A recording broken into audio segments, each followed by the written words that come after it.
მარი საღამოშვიდობისა ყველას კეთილი იყოს თქვენი დაბრუნება პარაბელუმზე, როგორც ხედავთ, მე ვარ პოლკოვნიკ სტირპესთან ერთად. მოროს ცოტა პრობლემები აქვს მობილურთან, მაგრამ მალე დაბრუნდება. კაპიტინის კი ზურგის ტკივილი აწუხებს და ამიტომ ვერ მოვიდა. არა შეიძლება მარკო ბუსიც მოვიდეს, შემოგვირდება, როცა შეძლებს. რადგან ის ძირითადად ნახევარგამტარ ჩიპებთან და ნახევარგამტარი მასალების საკითხებთან მუშაობს. რა თქმა უნდა, ამ არეულობაში რაღაც ხდება, აი დაბრუნდა დანიელე, იმედია, აი დანიელე. გამარჯობა დანიელე. ახარ დანიელე. გესმის? დიახ, გვესმის, მკაფიოდ და კარგად. დანიელე. მესმის. ჩვენ ერთმანეთს ცოტა ნელა ვხედავთ, მაგრამ არა უშავს, მაინც ვიმუშავებთ ლაკთან ერთად მშვიდად. დავიწყოთ იმ საკითხით, რომელიც პოლკოვნიკმა მაშინვე წამოაყენა. ანუ ამ მომენტში ტრამპს აქვს 1 მაისამდე დრო, რომ ან დაასრულოს ეს, ან მოითხოვოს ვადის გაგრძელება. რადგან ამერიკის პრეზიდენტებს აქვს 60 დღე ომის სამართავად, რომელიც არ ყოფილა ნებართვით დაწყებული. კითხვა, რომელსაც ვსვამდით, იყო სწორედ ის, დაიწყებდა თუ არა ტრამპი თავიდან, მოითხოვდა ვადის გაგრძელებას, თუ საერთოდ არაფერს მიაცემდა ყურადღებას. და სააგენტო როიტერსი ამბობს, რომ ზოგიერთი ანალიტიკოსი, არა ტრამპის მხარეს, არამედ კონგრესიდან, ფიქრობს, რომ ძალიან დიდი ალბათობით ის უბრალოდ ყურადღებას არ მიაქცევს. კონგრესის დამტკიცების ძებნის ნაცვლად. მე ვკითხულობ, თუ ის, რადგან ყველაფერი უკვე თავის ადგილზეა, ვთქვათ, რომ CENTCOM-იც აგზავნის ტრეილერებს, რომლებიც ცოტათი მოგვაგონებს 2023 წელს უკრაინის შეტევის ტრეილერებს მათ მოქმედებებზე ჰორმუზის ბლოკადაში. თუ ეს პრობლემა იქნება ტრამპისთვის, შენს აზრით, ჯორჯიო, და აიგნორებს. ხო გამოიყენებს ამ ვადას ომის განახლებისთვის. იმის ნაცვლად, რომ წავიდეს და ითხოვოს ვადის გაგრძელება. ეს კარგი კითხვაა, რადგან პრობლემა ისაა, რომ არსებობს სამხედრო პასუხი, რომელიც თეორიულად ჩემს კომპეტენციაში უნდა შედიოდეს, მაგრამ არსებობს ასევე პასუხი, რომელიც სუფთად დაზვერვის სფეროს ეკუთვნის პერსონაჟის ანალიზისა და მისი პოლიტიკური პროფილის მიხედვით. სრულად სამხედრო თვალსაზრისით მე პრობლემას ვერ ხედავდი. ეს კონგრესს თხოვენ. გაგრძელება დამატებითი 1 თვე, სწორედ იმით არის გამართლებული, რომ მოლაპარაკებები მიმდინარეობს, შეიძლება მივახციოთ კონფლიქტის დიპლომატიურ გადაწყვეტას სამხედრო ზეწოლის შენარჩუნებით. ეს სამხედრო თვალსაზრისით ყველაზე აშკარა ნაბიჯი იქნებოდა. მაგრამ შემდეგ უნდა გავითვალისწინოთ იმ პიროვნების ფსიქოლოგიური პროფილი, რომელზეც ვსაუბრობთ.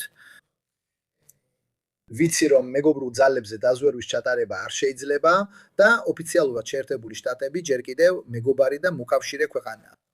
მაგრამ სწორედ პრეზიდენტმა ტრამპმა დაგვაყენა იმ მდგომარეობაში, რომ საკუთარი შეფასებები გაგვეკეთებინა. ისე თითქოს ის იყოს სულ მცირე ნეიტრალური მოთამაშე, თუ არა პირდაპირ მტრული. და ამიტომ შეგვიძლია მაინც მცირე ანალიზი გავუკეთოთ ამ პერსონაჟს. ტრამპის ხასიათიდან გამომდინარე, ჩემი პირადი შეგრძნებაა, რომ ის ვიდრე ავტორიტეტს დაემორჩილოს, რომელსაც ის საკუთარ თავზე დაბალათვლის, რადგან ამბობს, რომ ამერიკის შეერთებული შტატების პრეზიდენტი აკეთებს იმას, რაც უნდა. ფილადად მე გულწრფელად ვფიქრობ, რომ უფრო სავარაუდოა, რომ ის სრულად უგულებელყოფს ვადებს. და შემდეგ მის მრავალრიცხოვან თანამშრომლებს დაავალებს, რომ შემდეგში გაამართლონ ეს ქმედება. იტყვის, რომ ამ მომენტში კონფლიქტი ცეცხლის შეწყვეტის მდგომარეობაშია.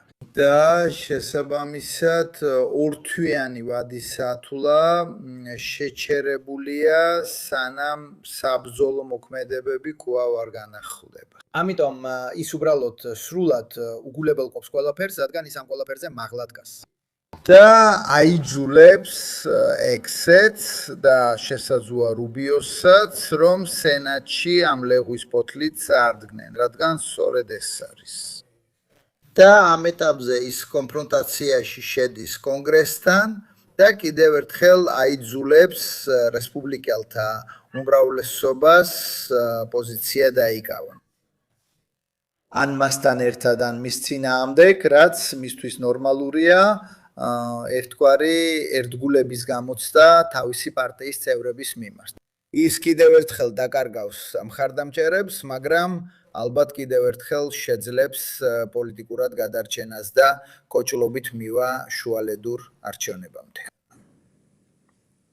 დიახ, მე თუმეტეს რომ არსებობს კანონი 73 წლის უფლებამოსილების რეზოლუცია, რომელიც ამბობს, რომ შეერთებული შტატების პრეზიდენტს შეუძლია სამხედრო მოქმედების დაწყება მხოლოდ 60 დღით, რის შემდეგაც მას უნდა მიმართოს კონგრესს ნებართვის მისაღებად. ან მოითხოვოს 30 დღიანი გახანძლივება აშშ-ში შეიარაღებული ძალების უსაფრთხოებასთან დაკავშირებული გარდაუვალი სამხედრო საჭიროებების გამო.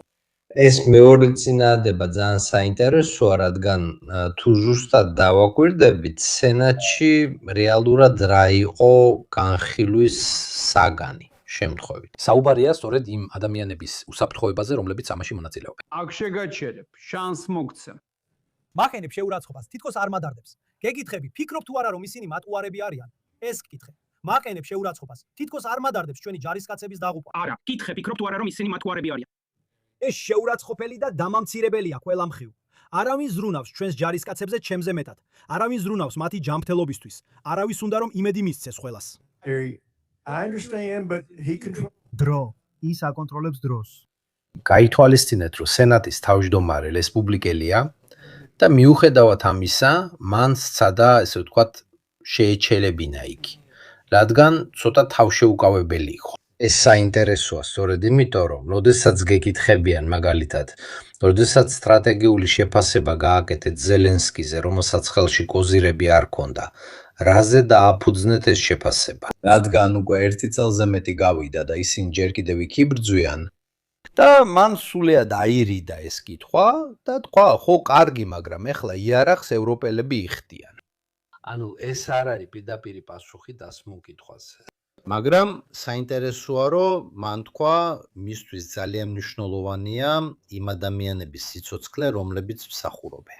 რადგან, როგორც ჩანს, ის პუნქტი, რომელიც საშუალებას აძლევს გახანგრძლივებას, დაკავშირებულია აშშ-ში შეიარაღებული ძალების უსაფრთხოებასთან. ამიტომ, ჩემი აზრით, იმის გათვალისწინებით, რომ ის მაინც არ არის ბატონი ჭკვიანი, მას უკვე დაახლოებით ჰქონდა წარმოდგენილი, რა მიმართულებით უნდა წაეყვანა ეს განხილვა. რადგან ის წამოწევს ამ თემას და შემდეგ ალბათ ეს თემა გამოყენებული იქნება.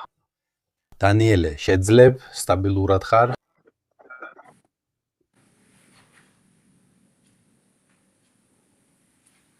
დანიელე, გესმის ჩვენი? გესმის? მაშ მე თქვენი მესმის. ჩვენ გესმის ჩემი? დიახ, გაგძელე. მაშასე. ვეთანხმები, დიახ, ვეთანხმები. სირაპის ოჯახში. რომ არ შეიძლება. გაჩერებ. ნელო, მაგრამ მე ცხადია რომ არ ჩერდება. დავამატებ ერთ დეტალს. ცუდად გვესმის შენი. სცადე ვიდეო გამორთო. ომისთვის არასდროს დამიძახია. გმადლობთ. ჩემი აზრით, ნანახიდან გამომდინარე. ჩემი აზრით ამას ვერ მოახერხებს, უბრალოდ ვიდეო რო ამოიღო, ჩემი აზრით აუდიოც საკმარისია, მე დავწერ, იქნებ. სარგებლობას ვცდილობ, სანამ ის აღადგენს და გეუბნებით, რომ ვიდეო არ გამოიყენოთ, თუ კავშირი ვერ უძლებს. რომ ნახოთ ასევე შეიცვალა თუ არა პოზა ტრამპის მხრიდან, ეხლა როცა პაუზა თითქმის პრავდება. Სანიშნავია, რომ CENTCOM იწყებს ტრეილერების გაგზავნას რაღაცებსაც მიგვანიშნებს, მოკლედ ზადარიან, არსებობს რამდენიმე ჟურნალისტური წყარო, მაგალითად Axios, რომლებიც ამბობენ, რომ ესაუბრნენ ზოგიერთებს, როგორც ყოველთვის არა, ფაქტების მცოდნე პირებს, რომ პრაქტიკულად თუ მოლაპარაკებები არ შედგება, ისინი აპირებენ მეორე ტალღის შეტევების განხორციელებას. რომ ნახონ იქნებ ამის შემდეგ ისინი უფრო მიდრეკილები გახდნენ. ჩემი აზრით ორმაგი სტრატეგიაც არსებობს, არა ჯორჯია? ირანის მარაგები, რასაც ისინი აწარმოებენ, მეც ვეღარ შეძლებენ. ანუ ან უნდა დახურონ, ყველაფერი გააჩერონ, ან პრაქტიკულად საკუთარ მარაგებს გადააჭარბებენ. და ეს შეიძლება მუდმივად ერთადი პრობლემა იყოს. ვფიქრობ, ესეც ამერიკული სტრატეგიის ნაწილია. ეს ბლოკადაზე ესე ვთქვათ. მაგრამ ირანელები რეალურად სუფთა სამხედრო თვალსაზრისით შედარებით მარტივ პოზიციაში არიან. რადგან ისინი იმ მდგომარეობაში არიან, სადაც სახმელეთო კონფლიქტი არ არსებობს. ამიტომ ტერიტორიის დაკარგვის რისკი არ არის. კონფლიქტი მხოლოდ ცეცხლის თვალსაზრისით მიმდინარეობს და ისინი დიქტატურა. მათ ხალხის მხარდაჭერა არ ჭირდებათ.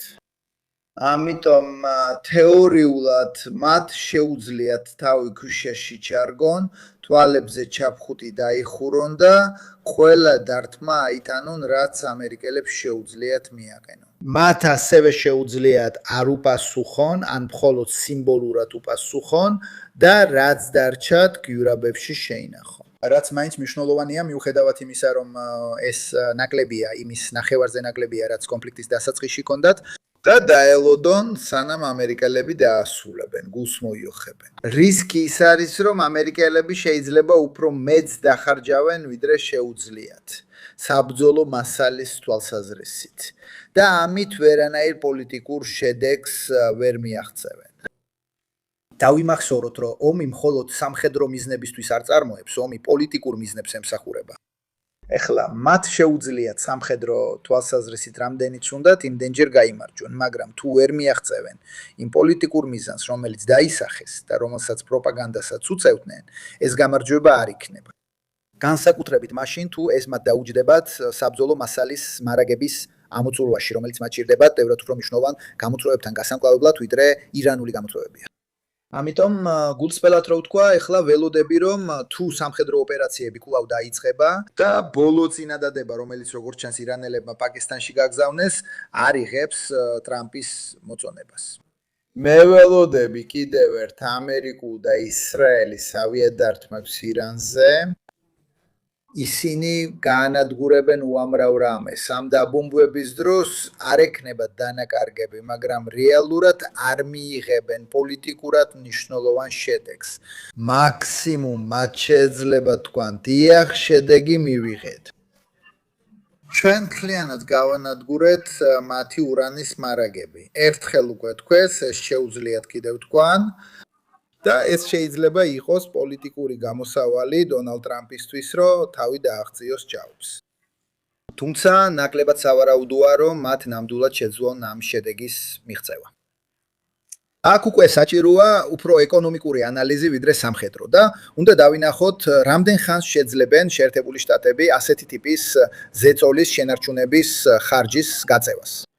მე ეკონომიკური ანალიტიკოსი არ ვარ, მაგრამ იმის თქმა, რომ შეერთებული შტატები ნავთობს აწარმოებს და ამიტომ მათთვის სულ ერთია ჰორმუზის სრუტის მიმოსვლა დაიხურება თუ არა, შეიძლება არ იყოს მართალი, რადგან ენერგიის საერთო ფასები იზრდება მსოფლიო ბაზრებთან ერთად და საბოლოოდ ფასები ამერიკაშიც იზრდება. და ჩვენ ძალიან კარგად ვიცით, რომ თუ არის რამე, რასაც ამერიკის პრეზიდენტი თავს ვერ მისცემს უფლებას, ეს არის ის, რომ ბენზინის ფასი შეერთებულ შტატებში გარკვეულ ზღვარს გადააჭარბოს, რომელიც არ მახსოვს, მგონი $100 ერთზე. უკვე ბოლო ადგილზე ვართ? კი არა, ამერიკის შეერთებული შტატების სადგურზე. არა, სადგურზე. თუ იმ 4-ს გადააჭარბებ. გალონზე, $4 გალონზე, რაღაცა მსგავსი. თუ იმ ზღვარს გადააჭარბებს, პრეზიდენტი არჩევნებს ააგებს. ეგ როგორც ვიცით, თითქმის აქსიომა, მაგრამ არ მახსოვს ზუსტად რომელი ზღვარია. ჩვენ ეკონომიკური ანალიტიკოსი გჭირდება, რომელიც გვეტყვის რეალურად რა მდგომარეობაა და რამდენად შეუძლიათ შეერთებულ შტატებს ამ კრიზისის გაგრძელების უფლება მისცენ თავს. მართალია, ირანსაც არ შეუძლია ამის უფლება მისცეს თავს, მაგრამ ისევ იმაზე ვსაუბრობთ, რომ ირანი დიქტატურაა და თეორიულად, თუნდაც მისი მოსახლეობის ნახევარი შიმშილით მოკვდეს მადლობა. ხელისუფლებაში მყოფ კრიკას ეს დიდად არ აინტერესებს. რა თქვათ, დანიელე თუ არის. შეძლებ? მე თქვენი ხმა მესმის. დიახ, გააგრძელე. მესმით. მას როგორც ვამბობდი, მას არასდროს მიუღია ის კონცეფცია, რომ ომს აწარმოებს.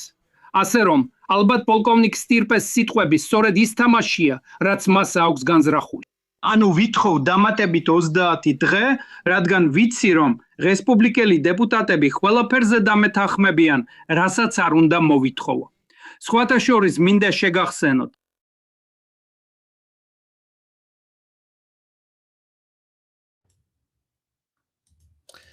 მგონი რაღაც პრობლემაა. კავშირზე სერიოზული პრობლემებია. და ის ვაშინგტონშია? ხო? არა, არ მგონია, არ ვიცი სად არის. ფიქრობ სახლშია, რადგან სახლის გარემოს ვხედავ, არასასტუმროს ამსგავს. საინტერესო საკითხია რეზერვები, რადგან რამდენ ხან შეიძლება გაგრძელდეს ეს თამაში. მე ცოტა შევისწავლე სხვადასხვა ქვეყნის რეზერვები, სულ მცირე, ბოლო შეფასება, რომელიც 2025 წლისთვის იყო. 25 და ჩინეთს ჰქონდა 400 მილიონი ბარელი სახელმწიფო რეზერვში. ხოლო დანარჩენი, თქვათ, კერძო კომპანიების განკარგულებაში იყო. მაგრამ ჩინეთისთვის ეს თითქმის ერთი და იგივეა. ამერიკელები მეორე ადგილზე არიან, თუ დანარჩენებს, განსაკუთრებით ევროპელებს შევხედავთ, ჩვენ საერთოდ თამაშს მიღმავართ. წარმოიდგინეთ, რომ ამჟამიდელი მოხმარების ის პირობებში ჩინელებსაც მაქსიმუმ 80 დღე ჰქონდათ. ანუ ჩვენ წლებზე ან სკავს რაღაცებზე არ საუბრობთ. ევროპას დაახლოებით 27 დღისთვის ყოფნიდა და ეს ომი ჩვენთვის თვეში დაახლოებით 500 მილიონი ჯდება, ანუ რაღაც მსგავსი ზრდების თვალსაზრისით. არა ბენზინის ფასის შესახებ. ამიტომ ან ჩინელებმა იცოდნენ და რაღაცას წინასწარ ვარაუდობდნენ, რადგან მათ დააგროვეს ბევრი მარაგი, მაშინ როცა ნათობის ფასი დაბალი იყო. წინა თვეებში, ოქტომბერში, ნოემბერში და ასე შემდეგ.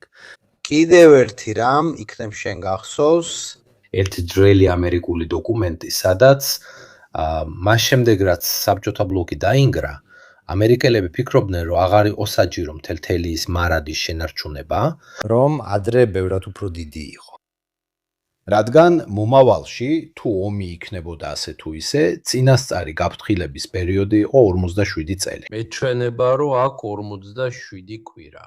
და ამიტომ მოულოდნელად ის უგუნური გადაწყვეტილება, რომ შეემცირებინათ რეზერვები და ალბათ კიდევ რამდენი სხვა რამ, ალბათ ასევე საბრძოლო მასალაც მსგავსი რაღაცები, ეხლა უკვე შედეგებს აჩენს. კარგი, აქ ნამდვილად ორი შენიშვნის გაკეთება მინდა. ერთი, ყველა იმ პოლიტიკურ და ეთიკურ მოსაზრებას მიღმა, რაც შეიძლება ითქვას. და ჩემი პირადი უარყოფითი დამოკიდებულების მიუხედავად, ირანის რეჟიმის მიმართ სამხედრო თვალსაზრისით ამ ომში შეერთებული შტატები აგრესორია. სრულიად სამხედრო თვალსაზრისით ვიმეორებ, დამესმებით თავს, ძალიან კარგად ვიცი, რომ აიათოლები კრიმინალური რეჟიმია.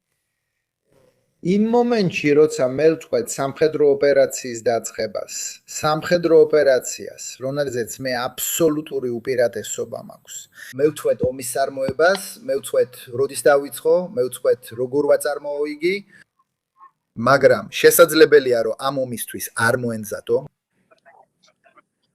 მაგრამ შესაძლებელია, რომ წინასწარ არ გაზარდონ რეზერვები, რათა მოემზადონ გახანგრძლივებული კონფლიქტისთვის, რომელიც არავინ იცის, შეიძლება უფრო დიდხანს გაგრძელდეს, ვიდრე მოსალოდნელია.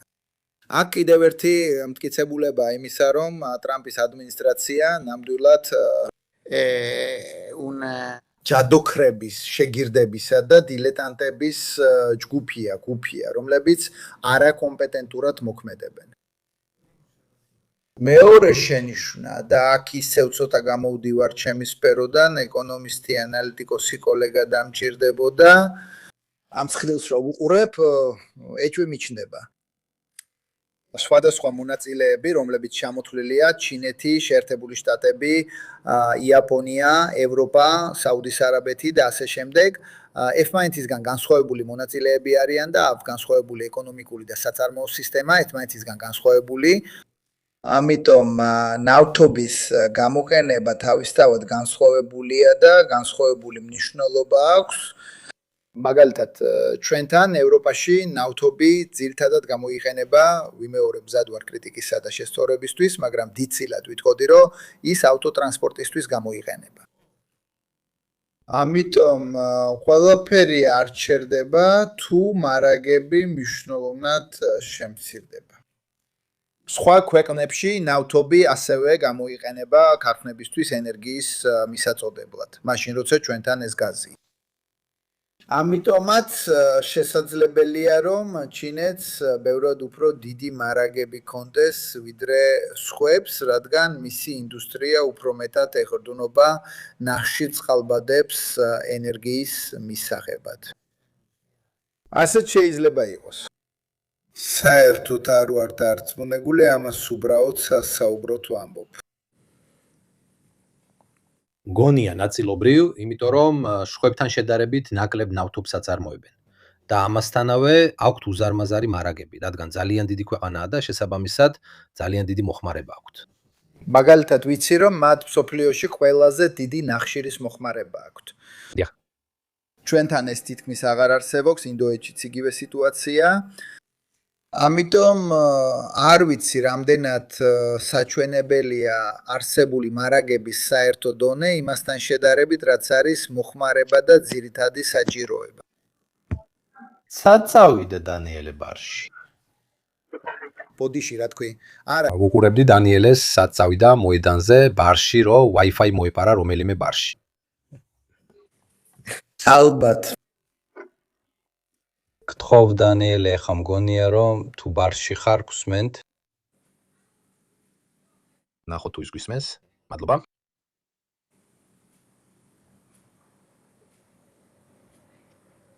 დანიელე. არა, სანამ ის ავიდგენს თავს. მე ამასობაში გამოვიყენებ შემთხვევას და კიდევ ერთ თემას შემოგთავაზებ. ბოლო დროს გვაქვს ისრაელი, ამასთანავე გვერდით არის რამდენიმე ახალი ამბავი, რომლებიც ჩემი აზრით საკმაოდ საინტერესოა. ერთი, საუდის არაბეთი, ბოდიში არაბთა გაერთიანებული საამიროები გამოვიდნენ ოპეკიდან, ოპეკ პლუსიდან და რაც თავარია, მათ დაიწყეს საჰაერო თავდაცვის სისტემების მიღება. როგორ ჩანს, ისრაელელებმა ასევე გაგზავნეს ჯარები მათი დაცვისთვის. ეს ბოსის, პატრონის შეცვლა, დამოკიდებულების შეცვლა, თუ აქ, როგორც ალდო ჯოვანი ეჯაკომო იტყოდნენ, აქ ყველაფერი თავდაყირად გება. მაგრამ მე ვიტყოდი, რომ არაბთა გაერთიანებული საამიროები ძალიან მსგავს პოლიტიკას მისდევენ, როგორც ევროპული ქვეყნები. ისინი ამრავალფეროვნებენ თავიანთ. La loro dipendenti. იმისათვის, რომ აღარ იყვნენ დამოკიდებული მხოლოდ ერთ მოთამაშეზე. ემირატები, თქვათ ესე, საკმაოდ დაიცუნენ ამერიკელების მიერ კონფლიქტის მართვის გამო. ისინი თითქმის სრულად თანხმდებიან კონფლიქტზე, არა იმ პოლიტიკურ ინიციატივაზე, რომ ირანს ძლიერად დაარგან, მაგრამ ისინი ასევე ღრმად უკმაყოფილონი არიან ამერიკელების მიერ კონფლიქტის მართვით, რამაც ისინი ბევრად უფრო დაუცველად დატოვა, ვიდრე ელოდნენ. ამიტომაც ისინი დივერსიფიკაციას ახდენენ. და როცა გინდა დივერსიფიკაცია მოახდინო შენს ალიანსებში და არ გინდა იყო დამოკიდებული ისეთ ავტოკრატიაზე, როგორიცაა რუსეთი ან ჩინეთი, ბევრი არჩევანი ნამდვილად არ გაქვს. არის შეერთებული შტატები, რეგიონში არის ისრაელი, რომელიც სამხედრო თვალსაზრისით სანდოა და შემდეგ არის ევროპა. ეხლა სპარსეთის ყურის ქვეყნებმა დივერსიფიკაცია სწორედ ევროპიდან დაიწყეს. მათ დაიწყეს ურთიერთობების გამყარება, კონტრაქტების გაფორმება სხვადასხვა ევროპულ ქვეყანასთან, პირველ რიგში იტალიასთან, საფრანგეთთან და ეხლა ამას ისრაელთანაც აკეთებენ. ვიტყოდი, რომ ეს აბსოლუტურად პრაგმატული ხედვაა იმაზე, თუ როგორ უნდა გაუმკლავდეს სამყაროს, სადაც შეერთებული შტატები აღარ არის გარანტია. ეს კიდევ ერთი სიგნალია იმისა, თუ როგორ ანგრევს დონალდ ტრამპი შეერთებული შტატების ჰეგემონურ პოზიციას მსოფლიოში და ამერიკის პოზიციას კონტინენტურ ძალად აქცევს. მისი გავლენის ზონა აღარ ვრცელდება მთელ პლანეტაზე, არამედ სხვა ძალებთან კონკურენციაშია. ეს იმიტომ, რომ მან გაანადგურა რბილი ძალა, გაანადგურა უპირობო ნდობა, რომელსაც შეერთებული შტატები უმეტეს ქვეყნებში სარგებლობდა. შეიძლება ვიკამათოთ ეს ნდობა გამართლებული იყო თუ არა. ამიტომ არაბთა გაერთიანებულმა საამიროებმა გადაწყვიტეს, რომ ეხლა არის რაღაცები, რასაც შეერთებული შტატები აღარ უზრუნველყოფს, აღარ აკეთებს ისე კარგად, როგორც ადრე. ვინ არის ეხლა ის, ვინც ქმნის შტაბ-ბიჭდილებას, რომ მსოფლიოში საუკეთესო საჰაერო თავდაცვა აქვს? ისრაელი. ისრაელის შემდეგ ვინ არის? უკრაინა? სპარსეთის ყურის ქვეყნები აფორმებენ კონტრაქტებს ისრაელთან, უკრაინასთან და იტალიასთან. და სხვა ევროპულ ქვეყნებთან, რათა დამოკიდებულება აღარ იყოს მთლიანად შეერთებულ შტატებზე. იმ მომენტში, როცა ისინი ხედავენ, რომ ირანთან კონფლიქტის გამო პატრიოტის რაკეტები ერთი დღიდან მეორეზე, ერთი მოკავშირიდან მეორეზე გადააქვთ, ისინი სამართლიანად სვამენ კითხვას. მაგრამ თუ ხვალ შეერთებული შტატები ჩაერთვება კონფლიქტში წყნარ ოკეანეში და ჩვენ ისევ პრობლემა თუ გვექნება ირანთან, პატრიოტის სისტემებს ვინ მოგცემს? იგივე კითხვა დაუსვეს უკრაინასაც, ერთ-ერთი პირველი რამ, რაც მე ვთქვი, როცა ეს აუზაული დაიწყო, იყო შვენიერია. ეხლა პატრიოტებზე და საერო თავდაცვის სისტემებზე სხვა კონკურენტებიც გამოჩნდნენ. სინამდვილეში უკრაინას საერთოდ არ მოსწონდა ეს ირანის ამბავი. რადგან მაშინვე მიხვდა რა მიმართულებითაც წავიდოდა საქმე და სცადა ოპერატორების შეთავაზებით და ასე შემდეგ ამ პროცესში დარჩენილიყო, ასე ვთქვათ. მაგრამ როგორც ჩანს, პატრიოტები ყოველთვის არ არის საკმარისი. მათ ტაივანიც ისურვებდა, სხვებიც ითხოვენ, ასე რომ ერთი მიდის. და ეს ნიშნავს, რომ პატრიოტები ვერ არ იქნება ერთადერთი პასუხი. სხვათა შორის ბოლო ამბები სააგენტოების ბოლო ცნობები კინჟალის ჩამოგდებაზე ნახე უკრაინელების მხრიდან არა პატრიოტებზე, არამედ სისტემებზე. საბოლოოდ ელექტრონულებზე. ხალხი ორგანიზდება, უნდა ვნახოთ მართალია თუ არა.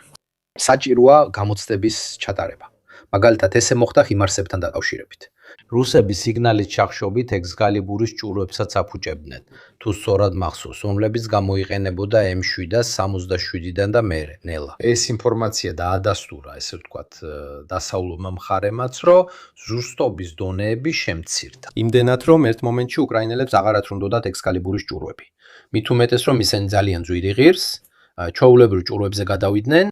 ამიტომ თუ ეს ინფორმაცია მართალია, შემდეგ უნდა ვნახოთ რა ეფექტურობის დონეზეა საუბარი. ეხლა, რადგან აქ ამ საკითხებში ექსპერტი ყავს, მარკო, შენ რას ფიქრობ ამ კინჟალის ჯემინგის ამბავზე? მე დეტალები არ ვიცი, ასე ვთქვათ, ამ საკითხების, რადგან ცხადია, ამ სურათების დიდი ნაწილი კლასიფიცირებულია. ნათელია, რომ ყველაფრის ჩახშობა შესაძლებელია. ამიტომ ნებისმიერი რადიოსიგნალი, რომელსაც დაიჭერ, განსაკუთრებით ვიწრო სიხშირეზე და განსაკუთრებით მაშინ, როცა იყენებს სისტემებს, რომლებიც განსაკუთრებული სირთულით არ გამოირჩევა. შეგიძლია გააკეთო ეს, მაგრამ ამისთვის დროის ფანჯარაა საჭირო. ანუ თუ ის ჩამოვარდება MA5-ზე, MA7-ზე და ასე შემდეგ და ამ ყველაფერს ელექტრონიკასაც დაუმატებ.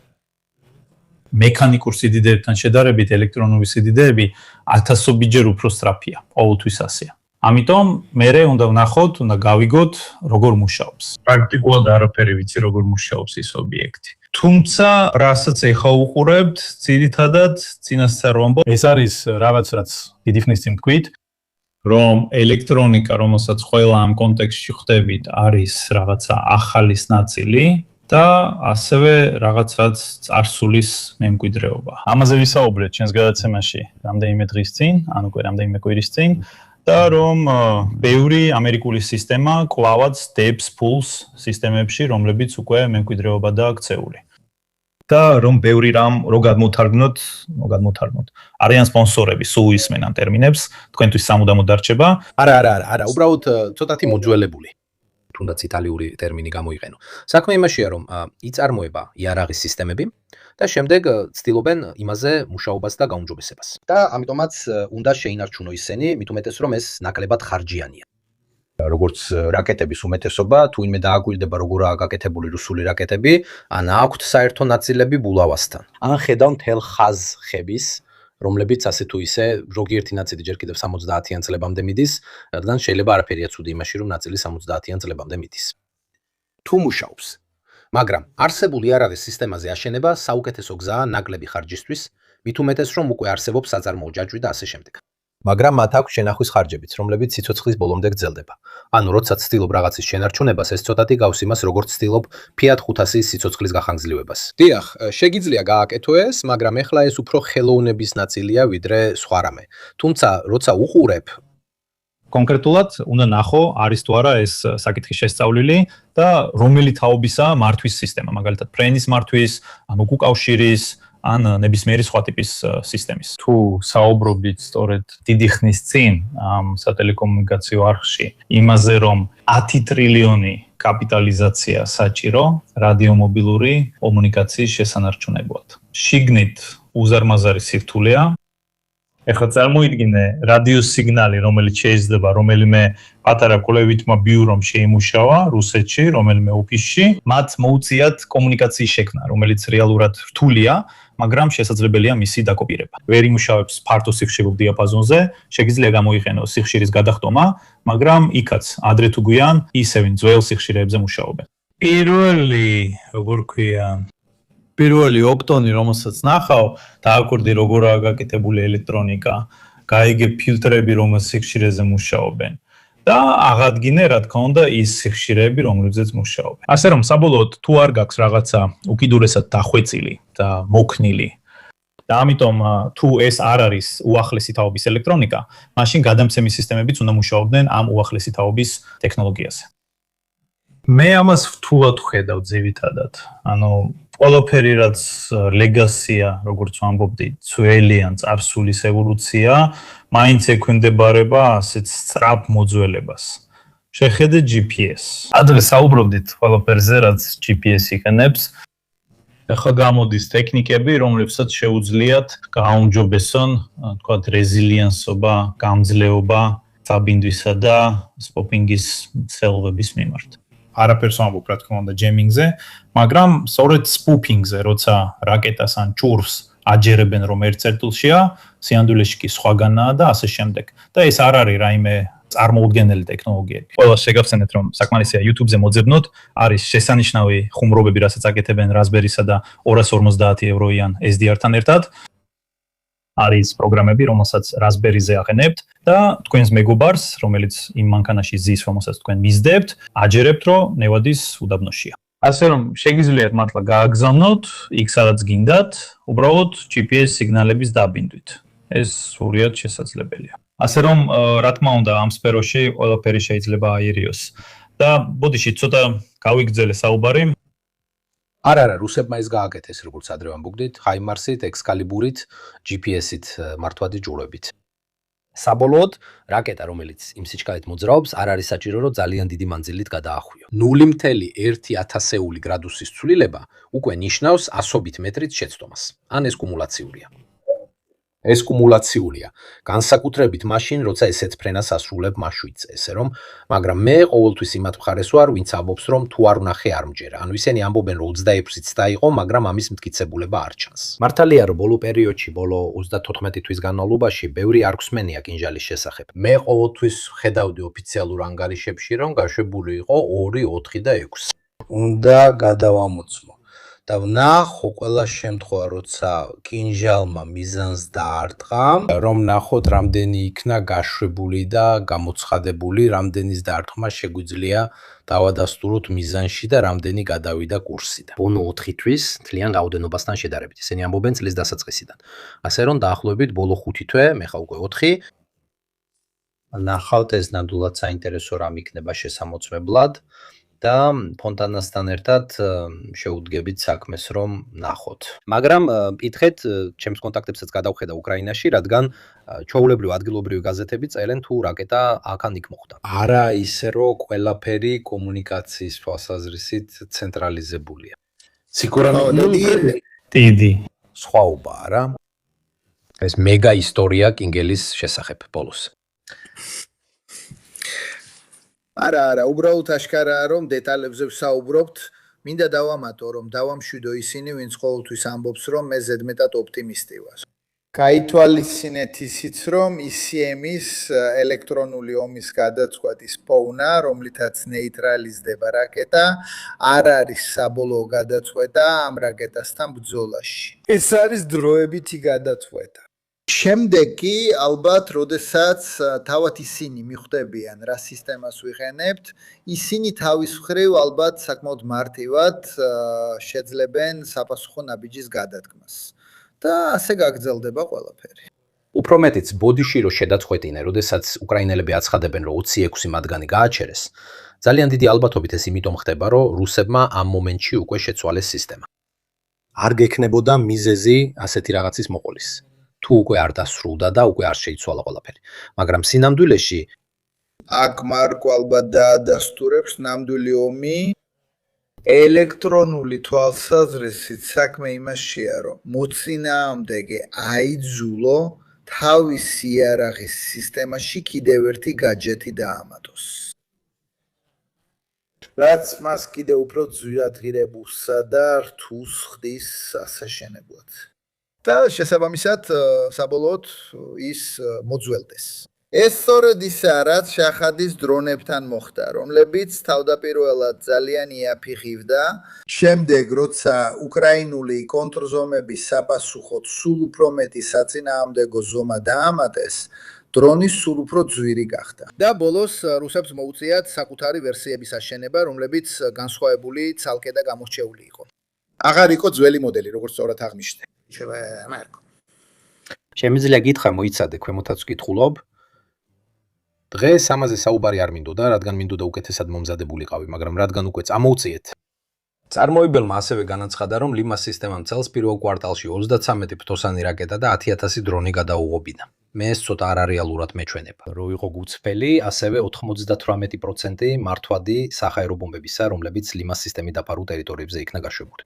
ვიცი ეს იმიტომ, რომ 2 დღის წინ უყურებდი ზოგიერთი ანალიტიკოსის ბოლო სატელიტურ სურათებს, რომლებიც ზუსტად ადგენენ სად წავიდა ყველა ბომბი. და ამ თვეში დაახლოებით 600 ასეთი იყო, მხოლოდ ზაპორიჟიას, პოკროვსკის და სხვა ფრონტის ხაზზე. ამიტომ ეს ციფრები უკვე არ შეესაბამება მხოლოდ ბომბების კრატერების ვიზუალურ მტკიცებულებებს. აი, თუ არ გულისხმობენ იმას, რომ მან ისინი გადაახვედრა. ანუ ცოტა აცდებინა მიზანს. პრობლემა ისაა, რომ უმეტესობა საჰაერო ბომბებისა, რომლებიც ისროლეს, არის პლანირებადი. დიახ, მათ ასევე აქვთ სისტემა, მაგრამ ძირითადი ნაწილი მიფრინავს ცნობილ პოზიციაზე, ასე რომ არც კი მგონია, რომ ამ ეტაპზე გლონას იყენებენ. ეს დამატებითი რამეა, მაგრამ ჩვეულებრივ ისინი უკვე, ესე ვთქვათ, წინასწარ გამოთვლილია, რომ პლანირებით წავიდეს გარკვეული მიმართულებით, მაქსიმუმ რომ კორექტირებას აკეთებ. ამ 10000-დან უნდა იყოს მექანიკური და წინასწარ დაგეგმილი მართვით, ასე რომ გავლენას ვერ მოახდენ. არის ასევე გლონასიც პოტენციურად, რომელსაც შეუძლია რაღაცის გაკეთება. მაგრამ ჩვეულებრივ რაც არის, მექანიკურია როგორც წესი. რადგან გლონას მუშაობს. კარგი, არის 10 მეტრის სტომილება, მაგრამ იცი, როცა 3000-იან ფაფს ისვრი, არ გაღელვებს. თუ 10 მეტრით მარცხნივ, ან 50 მეტრით მარჯვნივ მოხდება. ჩვენი კვარტ. თქვათ ასე რომ როგორც გიორგი ამბობდა, ჩემი აზრით, მართალია არის გარკვეული ნახტომები, რომლებიც აიძულებს მოწინააღმდეგეს მიიღოს საპასუხო ზომები. მაგრამ ისინი უფრო ეფექტურია. მინდა მაგალითი მოვიყვანო, თუ შორს წარსულში დავბრუნდებით, ვიეტნამში SA2 სისტემები არ იყო ისეთი სისტემები, რომლებიც მცირე საპასუხო ზომებს მოითხოვდა. თქვათ, რომ დროებითი გამოსავალი იყო ელექტრონული ომის პოდები. მაგრამ ფაქტობრივად შემდეგ ამერიკელებს მოუწიათ სტელსის გამოგონება. რაც ზუსტად ის ტექნოლოგია არ იყო, რომელიც რამდენიმე წელიწადში გაჩნდა. ამიტომ უნდა დავინახოთ, რამდენ ხანს გასტანს დროებითი გამოსავალი და რამდენ ხანს გასტანს უფრო მასშტაბური და თაობათა ცვლილების გამოსავალი. ამ შემთხვევაში თუ იყენებ გლონას როგორც სისტემას, გარდა იმისა, რომ გლონას ჩემი ცოდნით არც ისე ადაპტირებადია, უნდა შეიმუშაო ელექტრონიკა, რომელიც შეძლებს გაარჩიოს, გათხოვებენ თუ არა. როგორც ხდება GPS-ის შემთხვევაში, ხო? GPS spooking-ს აკეთებენ, ესე ვთქვათ, ხო?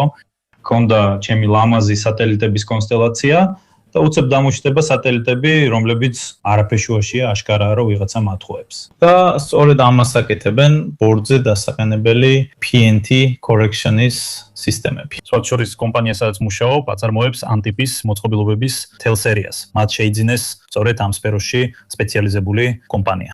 ვიხენებ შემთხვევას, რომ დანიელი აქ არის, რადგან მე შეგვიძლია შვიდად ვისაუბროთ თუ როგორ მუშაობს იქ კავშირი, მაგრამ მხოლოდ 2040 წუთი სჭირდება ცდას, ჩვენ შეთანხმებულები ვართ. შევალთ და გამოვალთ. პასში რო შევიდა, გაიგო. ვილოცოთ როზარიო პირდაპირ ეთერში, თუნდაც ტელეპათიურად. Wi-Fi-ის გარშემო მოგზაურობა 80 დღეში. მაშ დანიელი, გარდა იმისა, რომ უნდა გააგრძელო იმის მოყოლა, რასაც ამბობდი მასზე, მე კიდევ ერთი კითხვა მაქვს. რა ამბავია ეს ყოფილი ადამიანის თავდასხმის შესახებ? FBI-ის ყოფილი უფროსის თავდასხმა ტრამპზე. ეს ამბავი ახლა როგორ გამოჩნდა? როგორ მოხდა? როგორ მოხდა? დანიელე, მზად ხარ? დიახ, კიდევ ერთხელ, გესმით ჩემი. კიდევ ერთი შურიზიების ეპიზოდი, რომელიც ასე ვთქვათ, უკვე 12 წელია, რაც ტრამპი ოფიციალურად პოლიტიკაშია, რომ თითქმის ყველა შემთხვევაში ითხოვს ჰილარი კლინტონის დაპატიმრებას, ციხეში ჩასვას, ყოფილი CIA-ის ხელმძღვანელი, ყოფილი FBI-ის ხელმძღვანელი. როცა რამდენიმე კვირის წინ გარდაიცვალა FBI-ის კიდევ ერთი ყოფილი დირექტორი მიულერი, ტრამპმა თავისი ცუდი გემოვნებით თქვა, მართლა მიხარია რომ მოკვდა.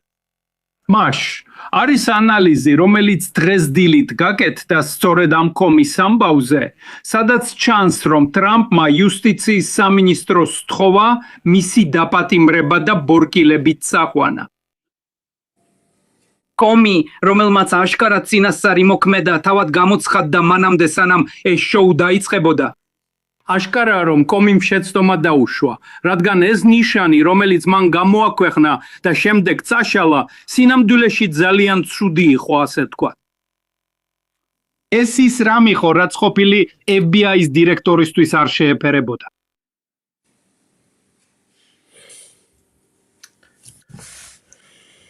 დიახ, ჩანს რომ ყველაფერი ბნელდება. დღეს ჩემი აზრით დანიელს მობილური უფეთქდება. მაგრამ მაინც შეძლო დასრულება, არა? ყოველ შემთხვევაში ამ ეტაპზე კი რა მაგარია. კი, ძალიან კარგად. თუ მაინც შეძლებს ერთი სრული აზრის ბოლომდე თქმას, ჩვენთვის მაინც მისაღებია, აი ეს.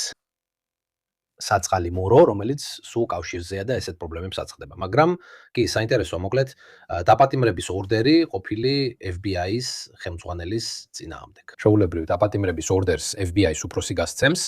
აქ ყველაფერი პირიქითა. მაგრამ ეს აი აქ მინდა კითხო, გიორგი, დაზვერვის თვალსაზრისით გვაჩვენებს, რომ სრული ნერვიულობაა. ანუ ირანივით დიდ სახელმწიფოსთან გაქვს საქმე, ბლოგზე ადებ და კიდე გაქვს დრო, რომ ყოფილი FBI-ის უფროსით დაკავდე. ესეთი რაღაცებისთვის, მაშინ როცა უამრავ ადამიანს აგდებენ სამსახურიდან, სამხედრო დაზვერვის და სხვა კუთხით. ექსეთი რაც არის, ნახეთ ეს რომ ესმის, რომ ნებისმიერი პროფესიონალი გენერალი, როცა ესეთი მოდის და შენთვის ბრძანებების დაყვირებასაც მოინდომებს, მოგინდება ორი სილა გააცნა და სახლში გაუშხო. მაგრამ ესეთია ვითარება და აქ ჩემი აზრით დიდი სხვაობაა, ხო ასეა? ანუ სამხედროებმა ძალიან კარგად იცოდნენ რა მდგომარეობა იყო. ამის დასტურია გენშტაბის უფროსის გადაყენება. მეორე მხრივ კი პოლიტიკურად, შენ პოლიტიკური დიქტატის ქვეშ ხარ და მაინც უნდა გააკეთო ის, რასაც გიბრძანებენ. აი შენ როგორც სამხედრო კარიერიანი ადამიანი, როგორ ახერხებ ამ ორი რაღაცის შეთავსებას, როცა იცი რომ ბრძანება რომელსაც გაძლევენ, სულელურია და ვერაფერს მიაღწევ, ვიცი რომ ეს კარგად გახსოვს ლიბიაში ასეთ სიტუაციაში აღმოჩნდი. აქ ცხადია, ჩემს პირად მოსაზრებას გამოვთქვა. შეერთებულ შტატებს აქვთ ძირითადი დოკუმენტი, კონსტიტუცია, რომელიც ძირითადად მე-18 საუკუნის ბოლოს შეიქმნა და მას ძალიან ცოტა ცვლილება განუცდია. ცნობილი შესწორებები, რომლებიც უმეტესად ძალიან ძველია. ამერიკული სისტემის შეკავებისა და გაწონასწორების სისტემა უკიდურესად დახვეწილია. ეს არის ისტორიული მაგალითი მსოფლიოსთვის, მაგრამ ის მოძველებულია. როდესაც ის შეიქმნა და შემდეგ დაიხვეწა, მსოფლიო უფრო ნელა მოძრაობდა.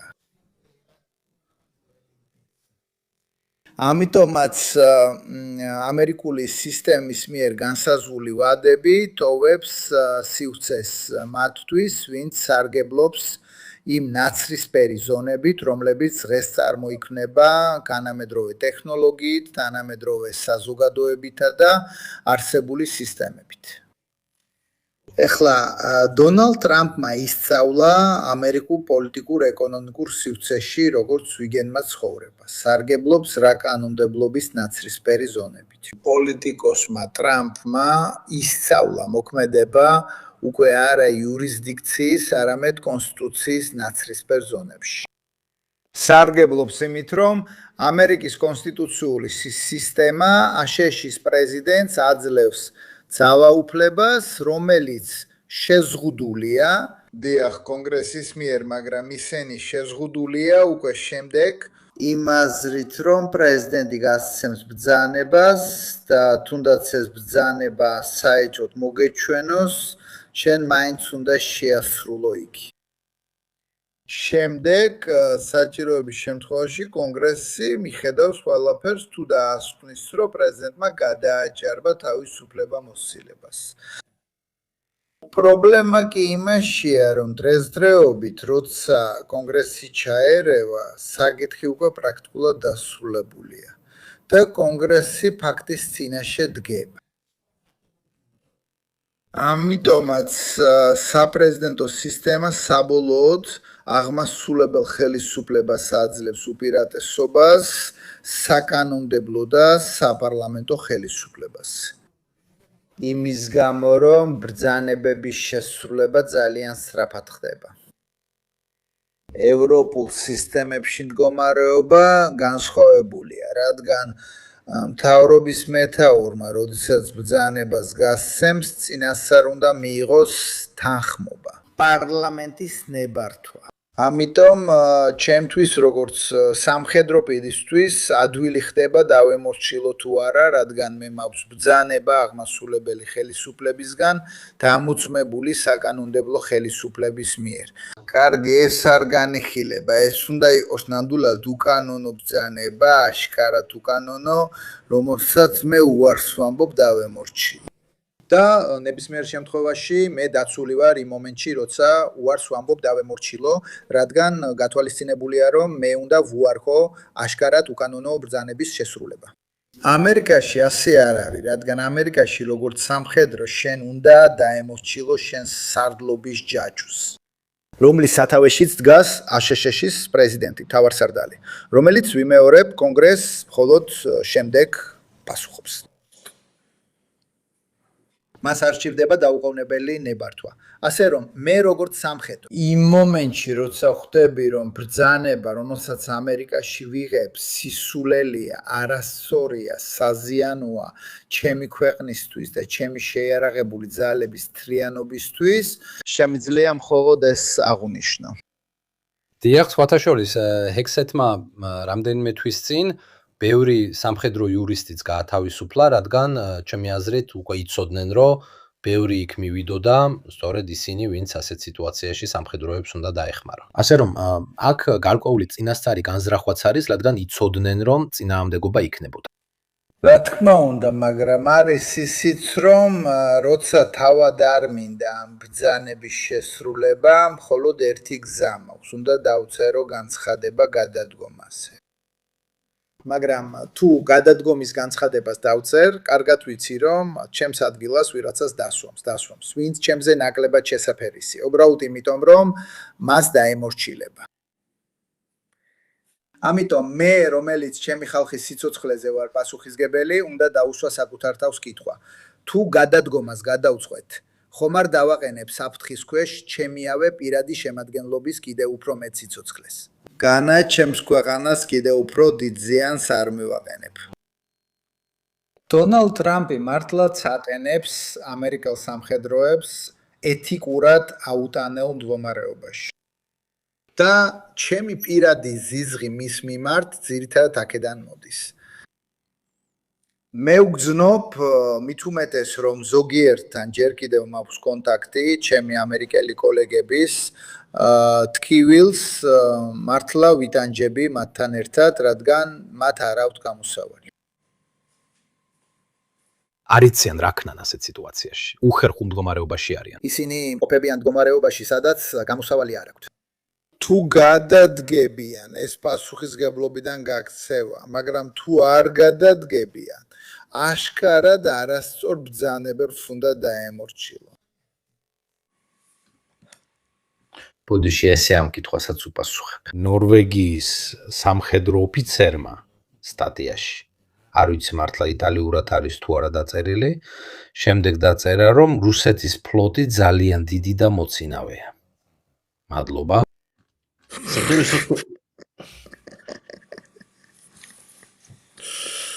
რომელი? ის რომელიც შავი ზღვის ქვეშა? იმიტომ რომ ძირითადი ნაწილი იქ ქვეშ დასრულდა. წყალქვეშა სფეროში. დიახ, მოცინავეა უნდა ითქვას. წყალქვეშა სფეროში ყოველთვის ხარჯავდნენ და შეძლეს გარკვეული დონის შენარჩუნება მიუხედავად იმისა, რომ შემდეგ ძალიან გაუჭირდათ. როგორც არ უნდა იყოს რაოდენობრივად ეხლა უკვე ცოტა ხავთ. რაოდენობრივად ეს დიდი საზღვაო ფლოტი არ არის, უფრო მეტიც ისტორიულად რუსულ ფლოტს დიდად არაფერი გაუგეთებია. არც მეორე მსოფლიო ომში და არც მე-20 საუკუნეში. რამდენჯერმე სცადეს სალამი ოცუშის, მაგრამ თქვათ ასე ეს მათთვის ნამდვილად არ არის დამახასიათებელი. ავქვეშა ბრძოლა სულ სხვა თემაა. ამ მხრივ ისინი ნამდვილად ძალიან წინ იყვნენ, სულ მცირე 80-იანი წლების შუა პერიოდამდე ისინი ძალიან მოწინავეები იყვნენ. დღეს ამას რო შევხედოთ, იმ ყველაფრიდან ცოტა რამ დარჩა. წყალქვეშა ფლოტი კი და სწორედ ამიტომ არის მუდმივი ბრძოლა შორის. მე ვახსენე ინგლისისა და ნორვეგიის თანამშრომლობა, რათა შეეკავებინათ რუსეთის წყალქვეშა აქტივობა ჩრდილოეთის ზღვაში, მაგრამ ასევე როგორც მახსოვს ბალტიის ზღვაშიც. უნდა ითქვას, რომ ფინეთი ნეიტრალური იყო, მაგრამ ნორვეგიასთან და შვედეთთან ერთად. აი ეს. ისეთი ბევრი აკუსტიკური ბუი და წყალქვეშა სენსორი დააკენეს, რომ პრაქტიკულად თუ საბჭოთა წყალქვეშა ნავი გაივლიდა, იცოდნენ ისე, რომ ზედაც კი შეეძლოთ გაევლოთ. და ეგ მართალია ძალიან კარგად იცოდნენ რა მოძრაობდა.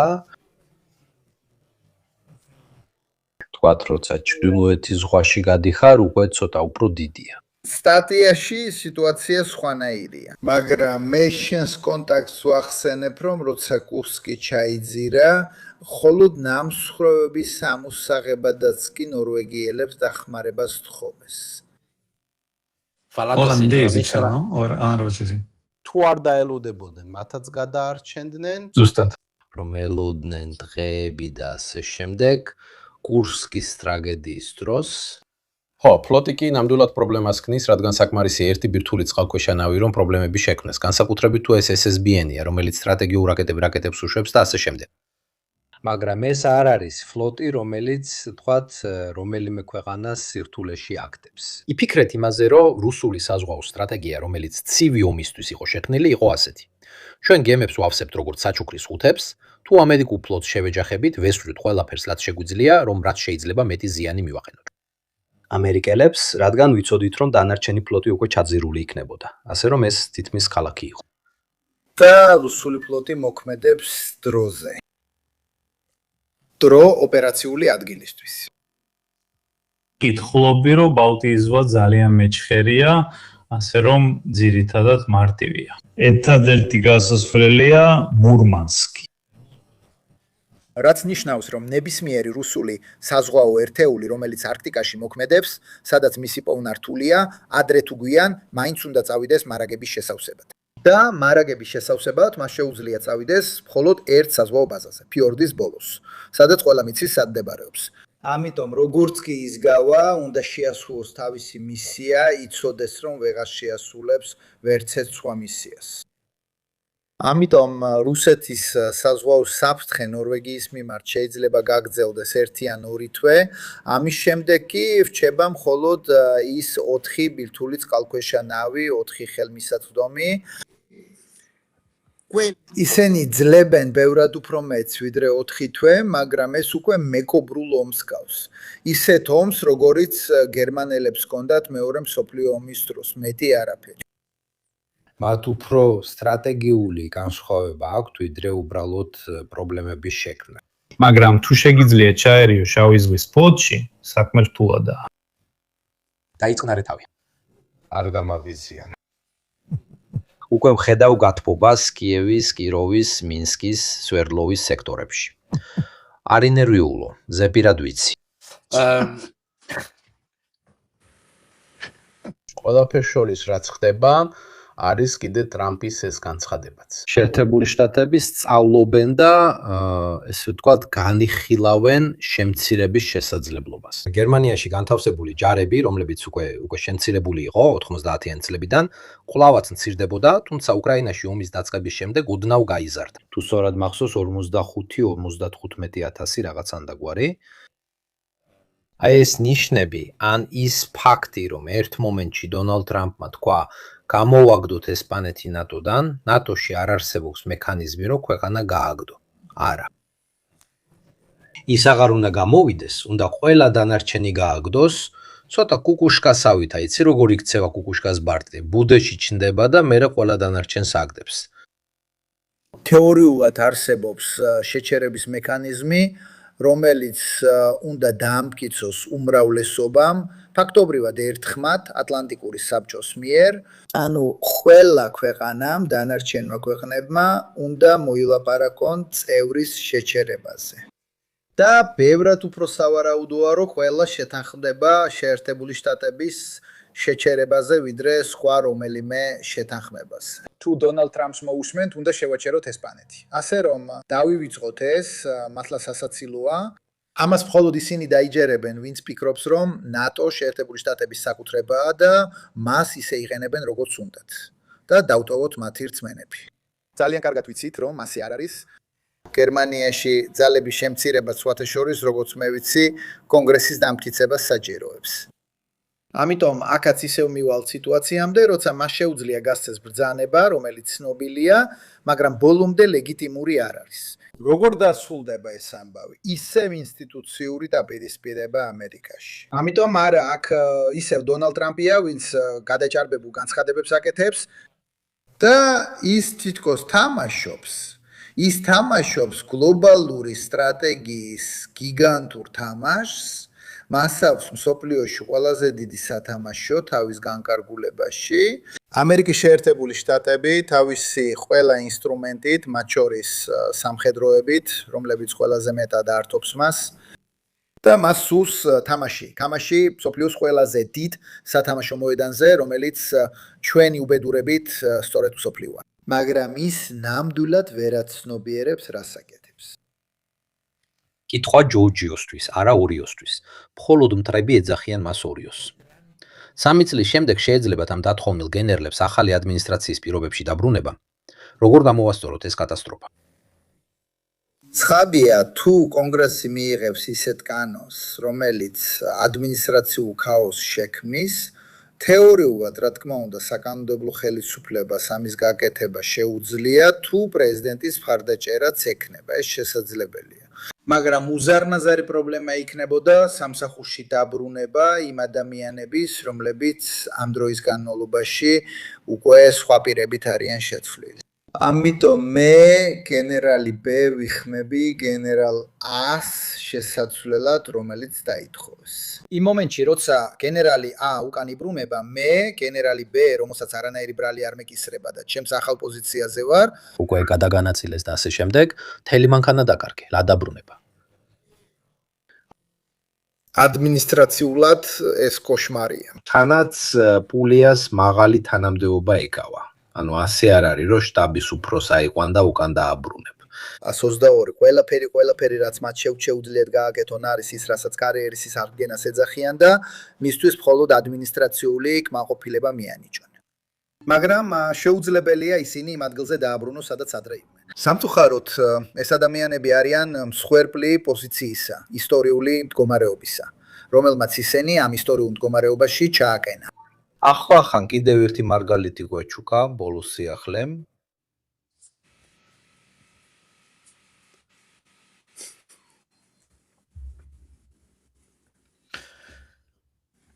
და აქ თუმცა დიდი დისკუსია იხსნება. ჩემი აზრით, იტალიაში ამ ამერიკელებმა დაგვიკავეს, ომი გამოუცხადეთ. ჩვენთან სამხედრო ხარჯები თქვენი აზრით იზრდება თუ მცირდება? მოდით ნახოთ, თუ ლოგიკას გამოვიყენებთ, ჩვენ გვაქვს დიდი ჰორმუზი, ჩვენ გვაქვს საკუთარი ჰორმუზი სიცილიის სანაპიროსთან, ჩვენ ჰორმუზი ახლოს გვაქვს.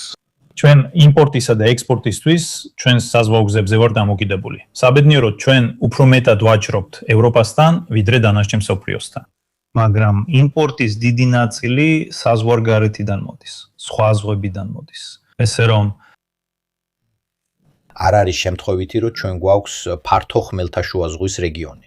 ძალიან გაფართოებული. იმდენად ფართო, რომ სამი ფრეგატით ვერ დაფარავ. ხშირად ხალხი ამას არ იფალისტინებს, მაგრამ მეც ვარ დამოუკიდებელი იტალიის მომხრე, რომელსაც ექნება თავისი სტრატეგიული მნიშვნელობა, თავისი გეოპოლიტიკა და რომელსაც შეიძლება ეს გამოიყენოს. პრობლემა ისაა, რომ უნდა კონდეს ძალა.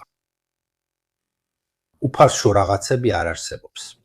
თუ თქვენ იპოვით, თქვათ, სტრატეგიულ თავისუფლებას იარაღის გარეშე, შემატყობინეთ, რადგან მე ეს ისტორიაში არასდროს შემხვედრია. თუ ისინი წავლენ, მოგვიწევს დავხარჯოთ. არა ის, რასაც ეხლა ვხარჯავთ, არამედ ბევრად მეტი, დავბრუნდებით 90-იანი წლების ხვის ხარჯვის დონეზე. თუ გვინდა ვიყოთ ანასე, კი. მაგრამ ეს ჩვენი თვალსაზრისით, ამერიკელების თვალსაზრისით კი საუბარი კიდევ უფრო საინტერესოა, რადგან თქვათ რომ შეერთებული შტატები თავის ძალებს გაიყვანს. ამასთან ამ ეტაპზე ჩნდება ადმინისტრაციული კოშმარი. რადგან რა მოუვა მთელ ამერიკულ ტექნიკას ამერიკის საკუთრებაში არსებულ ინფრასტრუქტურებს, რომლებიც ევროპაშია. და რა უხოთმა, დატოვებენ ლიზინგით, გავანაციონალებთ, აგვიტოვებენ დარაჯს. ჩვენ გვაქვს მაგალითის მოდელი, არა, გიორგი, საბჭოთა კავშირის დაშლის მაგალითი. ქვეყნებმა მემკვიდრეობით მიიღეს, კარგით თუ ცუდით, უმეტესობა, თუმცა შემდეგ ძირითადი ნაწილი, ასე ვთქვათ, დაბრუნდა წარმოებელთან, ანუ პოლონეთთან. ერთ მომენტში აღმოჩნდა ათეულობით უსარგებლო ბაზაში, რომლებსაც არც კი იცოდნენ რა ეკნათ მათთან, რადგან ისინი მასპინძლობდნენ გიგანტურ არმიას. არსებობს რაღაცები, რომლებიც უბრალოდ ვერ დაშლით და ვერ გადაიტანთ ატლანტიკის მეორე მხარეს, მაგრამ ყველაზე მთავარი აქ არის ასევე სუფთა სტრატეგიული ასპექტიც. ეხლა ყველაფრის მიუხედავად შეერთებულ შტატებს ევროპა ძირითადად სჭირდებათ, იმიტომ რომ ეს არის ოპერაციული ბაზა, საიდანაც ისინი ახორციელებენ თავიანთ გლობალურ სტრატეგიულ უპირატესობას მთელ პლანეტაზე. თუ ისინი ნებაყოფლობით დაკარგავენ ბაზებს ევროპაში, მაგალითად, თუდაც ტრამპის პოლიტიკის მაგალითზე რო ვთქვათ, მაშინ ისინი ისრაელს როგორ დაუჭერენ ხარს? ეს საინტერესო იქნებოდა, საკითხავია, საიდან დაიწყებენ? კარგი იქნებოდა პირდაპირ ეთერი გაგვეკეთებინა. L'America senza ძალის პროექციის უნარი, ყველა ბაზას ევროპაში მოუხსნით. გახსოვს ის მონაცემი, რომელიც ილაპირეთში გამოაკვეთნეთ. ყველა 10,000 გაფრენა, რომელიც Epic Fury-ის კამპანიის დროს განახორციელეს, ყველა ევროპიდან, ევროპულ ბაზებიდან დაიწყო. ეს გარდაუვალია. ავიაბზიდებმა ძალიან ცოტა რამ გააკეთეს, გეოპოლიტიკურად ევროპა ისევ ცენტრშია განთავსებული. შეერთებული შტატები გეოგრაფიულად სხვაგანაა, მათთვის ძალის დემონსტრირება დანარჩენ მსოფლიოში. ევროპის გარეშე, ევროპის ბაზაზე დაყრდნობისა და ევროპის გამოყენების შესაძლებლობის გარეშე, ისინი ამას ვეღარ შეძლებენ ახლო აღმოსავლეთში. ისინი აღარაფერს წარმოადგენენ. ევროპულ ბაზებს რომ დატოვებენ, მეორე დღეს დიეგო გარსიამდეც ვეღარ მიაღწევენ. ისინი სრულად კარგავენ ახლო აღმოსავლეთს, აღმოსავლეთ აფრიკას, სამხრეთ აფრიკას და მთელ ინდოეთის ოკეანეს. მათ შეუძლიათ ძალის პროექცია მხოლოდ გუამის კუნძულამდე. და ატლანტიკის ოკეანეში მხოლოდ დასავლეთ აფრიკამდე საკმარისია. არის კიდევ ერთ საკითხი, ერაგისომა ჩვენა რომ ავიამზიდები ომის მიმართ უკვე დაღლილობის ყველა ნიშანს ავლენენ. რადგან ნახეთ რომ ავიამზიდებს სანაპიროდან 800 მილის მოშორებით უწევთ ყოფნა, რაც აშკარად ბევრად აღემატება F-35-ის 550 მილის მოქმედების რადიუსს. ცხადია მოწყობობის პრობლემების გაის გამო. და ევროპული ბაზების გარეშე ფორდი სად უნდა შეეფარებინა თავი. რაიუდას ყურე მას ნორფოლკამდე დაბრუნება მოუწევდა, ალბათ ეხლა იქამდე კოჩილობით მიდიოდა. დარწმუნებული ვარ, ავიამზიდების ეპოქა დასრულდა. ამას უკვე დიდი ხანია ვამბობ. ხედავ ჩინელებს, რომლებიც ავიამზიდების შეჯიბრებაში მონაწილეობენ, დაახლოებით ისე როგორც 30-იან წლებში სუპერგემების შეჯიბრი იყო. და ეს უკვე მკვდარი საქმე იყო, მაგრამ ჩვენ ამას ვერ მივხვდით. ისე უკვე 20-იან წლებში იყვნენ ბატონები, ანალიტიკოსები და სამხედრო ისტორიკოსები, რომლებიც ამაზე წერდნენ, როცა პირველი ინგლისური ავიამზიდების ექსპერიმენტები ტარდებოდა. ავიამზიდს აზრი არ აქვს 1000 კილომეტრში გესხმის თავს, ვეც კი ხედავ, აუცილებლად ის უნდა ააშენო. და ხედავ, ალბათ ეს ამერიკული ანალიზის ნაწილიცაა, იმ აზრით, რომ გამოვიყენოთ ეს ძალა, სანამ კიდევ გვაქვს. რადგან ეს პერიოდი, ვთქვათ, უკვე დასასრულს უახლოვდება. აი ამაზე გახსოვს, იყო ძალიან საინტერესო ეპიზოდი დრახენელის ამ თემაზე, როცა ის ამერიკული ავიამზიდის ევოლუციაზე და დოქტრინაზე ლაპარაკობს. ეს რაღაც ნაწილობრივ სიმართლეა. იმ გაგებით, რომ თუ გახსოვს, როცა პირველებს აშენებდნენ, ანუ ლექსინგტონს და სარატოგას, თქვათ, თხუპებს, იმათ, რომლებსაც დიდი საპამური ჰქონდათ, ანუ ლექსინგტონი და სარატოგა, ესე იგი, ისინი იყვნენ პირველები. საზღვაო ავიაცია ჯერ კიდევ ბიპლანებისგან შედგებოდა, მას არ ჰქონდა ძალიან მძიმე ტორპედოების გადატანის შესაძლებლობა. ამიტომ რეალურად კიდევ იყო მიზეზი, ანუ ცვიფრინავებს უფრო მეტად პატარა სადამკვირვებლო ობიექტებად აღიქვამდნენ. ამიტომ რეალური ოპერაციული შესაძლებლობა, რომ ზიანი მიეხენებინათ ლინკორისთვის, ძალიან შეზღუდული იყო. აი, რატო იყო კიდე გარკვეული პერპლექსიტა ოკმანი ავიამზიდებში ინვესტირებაზე, გვერდზე გადადებული უკვე დამკვიდრებული და ეფექტური გადაწყვეტილებებისა, როგორც იყო ლინკორები. შემდეგ იყო ეს გარდამავალი პერიოდი, როცა დამოჩნდა უფრო მძიმე თვითმფრინავები, რომლებსაც შეეძლოთ უფრო მძიმე ტორპედოების გადატანა, ბომბდამშენები, ანუ 30-იან წლებში მოხდა ძალიან სწრაფი გარდაქმნა, რომელმაც შეცვალა ეს ფილოსოფია. თუმცა ჩვენ ცოტათი იმ მდგომარეობაში ვართ, როცა უკრაინის ომი და ირანის ომი ფაქტობრივად მიმდინარეობს. ეს გარდამავალი პერიოდი ტექნოლოგიიდან, რომელიც ჯერ კიდევ დამხმარედ ითვლება, დრონები და ანტიგემის რაკეტები, იმ მდგომარეობამდე, როცა ეს იარაღები ფაქტობრივად სვლიან სცენარს შეიარაღების თვალსაზრისით. ეს ჩემი არაპროფესიონალური აზრია, ასე ვთქვათ. არ ვიცი, ფულერი უკვე 20-იან წლებში წერდა იმაზე, რომ ბიპლანებს შეეძლოთ ტორპედოს გადატანა. შემთხვევითი არ არის, რომ ბისმარკი აღმოჩენილი იყო. დიახ, ის სმარტფიშის. დიახ, ეს მართალია. მაგრამ ვთქვათ, რომ 30-იანი წლების დასაწყისში ჯერ კიდევ არ იყო. თუმცა თუ გახსოვს მეტიც დიდი ნაწილი ზიანისა მიდუეიზეც მიაქენეს პიკირებით ბომბდამშენერმა, წითელმა ორლანდებმა. მაგრამ ეხლა რო არ გადაუხვიოთ თემას, კარგი. ომის დასაწყისში ისინი საშინლად იყვნენ, თქვათ ასე, იაპონური შორმანძილზე სროლის გარდა, მაგრამ ეს სხვა თემა. მაგრამ კი, ანუ ვიღაცამ პოტენციალი დაინახა, პრაქტიკულ გამოყენებამდე ცოტა აკლდა, ხო ასეა. საშუალება არსებობდა. ის უფრო ძლიერი და უფრო ძლიერი გახდებოდა. დაახლოებით ისე როგორც მანქანის ნახვა 10-15 წლის წინ, ხომ ასეა. და იცოდე რომ გარდაუვალია. 20 წელიწადში უფრო სწრაფი იქნება, შეიძლება ჯავშნიანი იყოს კიდეც. აი მე ამას ვხედავ უცბელად რო თქვა ამ ავიამზიდებში. მე ვხედავ ვიღაცას, ვინც უკვე დაფიქრდა იმაზე, რომ შეიძლება ხიდებიც კი დავწვათ, ჯორჯიო. მათ შორის პროქსები, პროექციის უნარი, რადგან გარდაუვალია, ამას გამოვიყენებთ, მაგრამ ამ რესურსის გამოყენება მაინც შემცირდება. ამიტომ ჯობია ყველაფერი ეხლა მივიღოთ, როგორც მოკავშირეებისგან, ასე რომ სამხედრო ტვირთის გადანაწილებაც მოხდეს. ამიტომ იქიდან გამოსვლა ისე რომ ყველამ თავის თავზე აიღოს ხარჯები, ცდილობენ ფულის შოვნას გარდაუვალი უკან დახევამდე ან დაპირისპირებამდე. კონტროლაჩინა მოითმინე ეს უფრო გეიმერის ლოგიკას გავს ვიდრე სახელმწიფო მოღვაწისას, რადგან გამოყენება რაც არსებითად დონალდ ტრამპის თვისებაა, ის გეიმერია, ის თამაშობს. მაგრამ თუ ამერიკა დაიწყებს ქედმაღლურად მოქცევას, განსაკუთრებით თავის მოკავშირეებთან, იმ იმედით, რომ ეხლა მისი სამხედრო ძალა ამის საშუალებას აძლევს და უკვე იცის, რომ ხვალ ამას ვეღარ შეძლებს. მაგრამ მაპატიეთ, ეს დიპლომატიური თვითმკვლელობაა, სტრატეგიული თვითმკვლელობაა. ეს ნიშნავს, რომ იცი სუსტდები და თან ტრებსაც თავად ეძებ.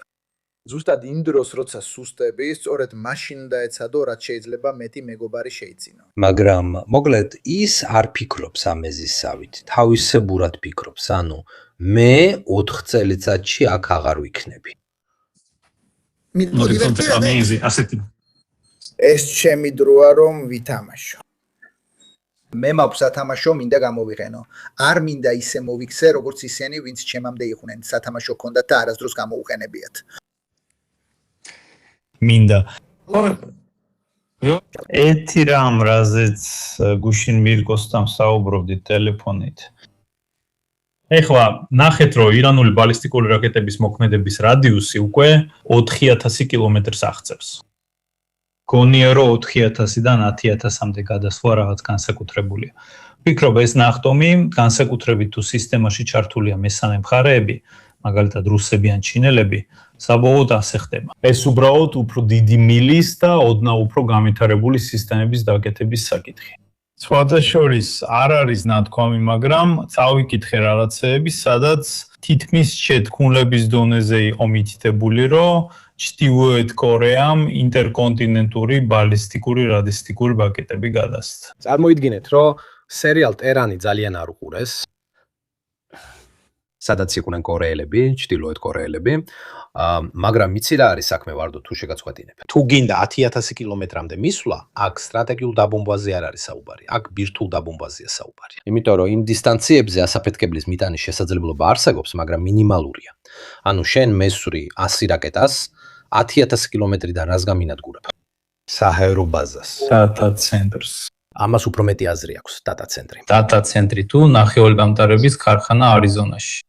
ისინი ზიანს აყენებენ მთელი ქვეყნისთვის კრიტიკულ მოწყვლად წერტილებს წარმოადგენენ. და განსაკუთრებით ზოგიერთი ძალიან გრძნობიარე ნაწილი მართლაც განსაკუთრებული ობიექტებია და ფსიქოლოგიურ ზემოქმედებასაც თუ არ ჩავფრით.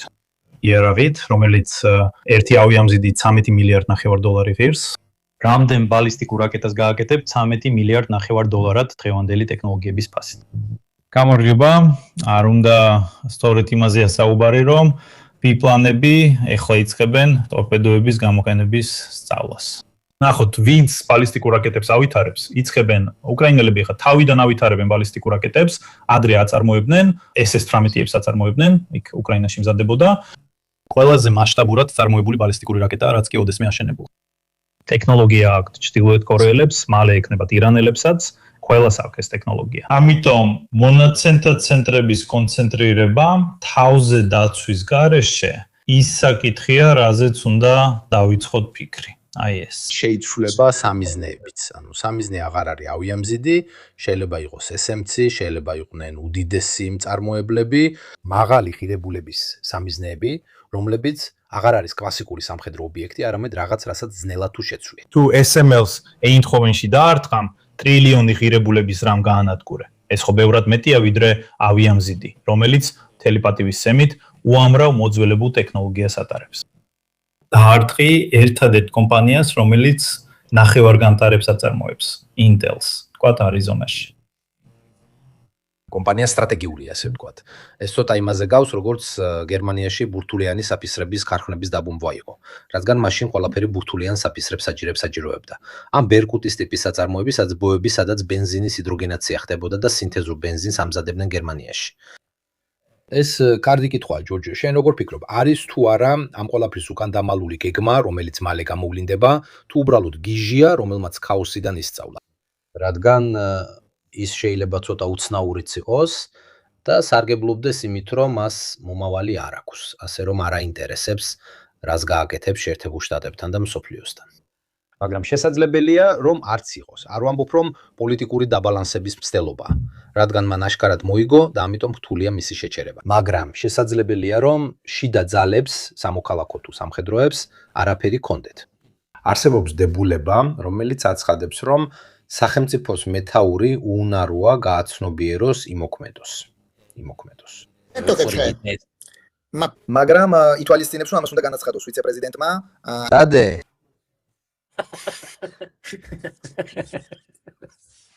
ამერტო ჩემ. ეს ისაა, რასაც ადრე ვამბობდი. ამერიკის კონსტიტუცია ძირითადად 1700-იან წლებში დაიწერა და ძალიან ცოტა იყო მოდერნიზებული. მენტალიტეტი დარჩა ისეთი, რომ პრეზიდენტს აქვს ძალაუფლება და აკეთებს. თუ პრეზიდენტი შეცდომას უშვებს, საკანონმდებლო ძალა ჩაერევა. უკვე შემდეგ. იცით რა თქვეს? კარგი, ლოგიკა ასეთია. შეიძლება ერთი გიჟი გამოვიდეს, მაგრამ მეორე არა. რა შანსებია? პრობლემა ისაა, რომ მათ არ გაითვალისწინეს ის შემთხვევა, რომ პრეზიდენტი გიჟი ან უბრალოდ ფხიზელი, მოდი ამ სიტყვას გამოვიყენებთ, შეძლებდა პარტიის დამორჩილებასაც. ერთხელ თუ პარტია დაიმორჩილა, უпростоრად სანამ პრეზიდენტი გახდება, თუ მან პარტია დაიმორჩილა და არჩევნები მოიგო, მას კონგრესში უმრავლესობა ექნება. და მის ქვემოთ მხოლოდ მისადმი ევდგული ხალხი ყავს. ამ ეტაპზე აღარავინ აკონტროლებს მას. მადლობა. არ იყო ნავარაუდევი, რომ ესეთი ადამიანი ოდესმე აირჩეოდათ. მაგრამ სამწუხაროდ სოციალური ქსელების ეპოქაში, სადაც ყურადღებას იპყრობენ ლამაზი გარეგნობით, კარგი ენამჭევრობით და არა აუცილებლად სახელმწიფო მოღვაწის გონებრივი შინაარსით, სამწუხაროდ სიტუაცია ასეთია. ამიტომ ამ მომენტში სამწუხაროდ არსებობს რისკი, რომ სახელმწიფოს მეთაური იყოს გადახრილი. და იმ სახელმწიფოები, რომლებსაც არ აქვთ საკონსტიტუციო აპარატი, რომელიც შეძლებს ასეთი ლიდერის კონტროლს, აღმოჩნდებიან ისეთ სიტუაციაში, როგორშიც ახლა ამერიკელები არიან.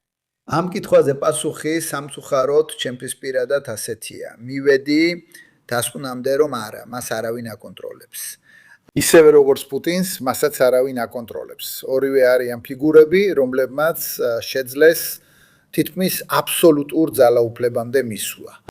და ისინი აკეთებენ იმას, რაც უნდათ საკუთარი პირადი რწმენებისა და შეფასებების მიხედვით. არავინ ახერხებს მათი ძალაუფლების შეზღუდვას და ამიტომაც მათ შეუძლიათ ძალიან დიდი ზიანი მიაყენონ. ისინი დარწმუნებულები არიან, რომ კარგს აკეთებენ. კარგად ვართ. ვიღაცა სტივენ მილერს ახსენებდა, ეხლა კი ვრცელდება პოლემიკა, რომ ის ურსული ცოლის უკან დაიმალა. თუმცა შეიძლება ერთი თუთი დავბრუნდე იმ რაკეტების თემაზე, რაზეც ადრე საუბრობდით. დიახ, თქო. ძალიან საინტერესო მეჩვენებოდა. უფრო საინტერესო ვიდრე სტივენ მილერი, რომელიც ურსული ცოლის უკან იმალება ნამდვილად. ჯონმა მაგაზე საოცარი ნომერი გააკეთა, ნახეთ ჯონ სტიუარტი, მართლა გაგაცინეთ. სარაკეტო საკითხი, რომ დღეს რაკეტები უფრო იაფიღის ვიდრე ავიამზიდები, სრულიად მართებულია. მაგრამ ვითხოვდი, რომ ამ ყველაფერზე რეაქცია უკვე დიდწილად დაწყებულია. რადგან თუ ახლა მსოფლიოზე შევხედავთ, ყველაზე მნიშვნელოვანი შეიარაღების სისტემების მიღწევის რბოლა სწორედ საჰაერო თავდაცვასა და ანტისარაკეტო შესაძლებლობებს ეხება. ეს არის ყველაზე მოთხოვნადი, ყველაზე დახვეწილი რამ, რასაც ქვეყნები პირველ რიგში ცდილობენ მოიპოვონ. უკრაინა პირველ რიგში. პირველი რამ, რასაც ითხოვს საჰაერო თავდაცვა. თუმცა სინამდვილეში მათთვის ეს საერთოდ არ არის გადამწყვეტი ომის წარმართვისთვის. რადგან მას პირდაპირი გავლენა არ აქვს ფრონტის ოპერაციებზე, მაგრამ მაინც აქვს ისეთი დიდი პოლიტიკური გავლენა, რომ ეს მათი მთავარი მიზანია. შეძლონ სანდო საჰაერო თავდაცვის მიღწევა. და სწორედ ამაზე ვართ კონცენტრირებულები ჩვენც ევროპაში. ეხლა როცა ბალისტიკური რაკეტების შეჯიბრი მიმდინარეობს, ასევე მიმდინარეობს საჰაერო თავდაცვის შეჯიბრიც. და ამ ეტაპზე ალბათ იმ სახელმწიფოების ერთობა, იმ სახელმწიფოების ალიანსი, რომელიც შეძლებს უფრო სანდო ინტეგრირებული საჰაერო თავდაცვის სისტემის შექმნას, სავარაუდოდ სწორედ ის იქნება, რომელიც გლობალურ დონეზე სტრატეგიულ უპირატესობას მოიპოვებს. ამას უნდა დავუმატოთ მნიშვნელობის მეორე დონე, ეს არის ბაზები, გლობალურ დონეზე ბაზების ხელმისაწვდომობა, რადგან ცნობილი საუბარი საეროკარიბჭეებზე იმაში მდგომარეობს, რომ ავიამზიდებს ძალიან დიდი მნიშვნელობა აქვთ მაშინ, როდესაც პლანეტაზე ასევე არსებობს ბაზების დიდი ხელმისაწვდომობა. რადგან მაგალითად, როდესაც Forts, რომელიც ოპერირებს წითელ ზღვაში, პრობლემა ექმნება და უნდა დაბრუნდეს ნორფოლკში, ამ შემთხვევაში Ford-ი არაფერში გამოდგება. მაგრამ თუ Ford შეუძლია გაჩერდეს სუდას ყურეში, მაშინ არა, მაშინ მას ისევ აქვს თავისი მნიშვნელობა. ამიტომ, როდესაც ერს აქვს საერო სივრცის დაცვა, განსაკუთრებით რაკეტების წინააღმდეგ და ბაზები სხვადასხვა ადგილას მთელ მსოფლიოში, ეს არის ძალა, რომელსაც აქვს სტრატეგიულ დონეზე ზრდის პოტენციალი. კითხვა: შეერთებულ შტატებს აქვს მნიშვნელოვანი ანტიბალისტიკური თავდაცვის შესაძლებლობა, თუმცა თუ ისინი ნატოდან გამოვლენ, ბაზები აღარ ექნებათ. რადგან გვახსოვდეს, რომ ამერიკული ბაზების დიდი ნაწილი რეალურად ბრიტანეთისა და საფრანგეთის ტერიტორიებზეა განთავსებული. მსოფლიოს გარშემო მიმოფანტული კუნძულები ბრიტანეთისა და საფრანგეთისა. ასე რომ, საბოლოოდ პარადოქსულად, ანტიბალისტიკური შესაძლებლობებით და მსოფლიოში მიმოფანტული ბაზებით აღჭურვილი ძალა. ეს ევროპა.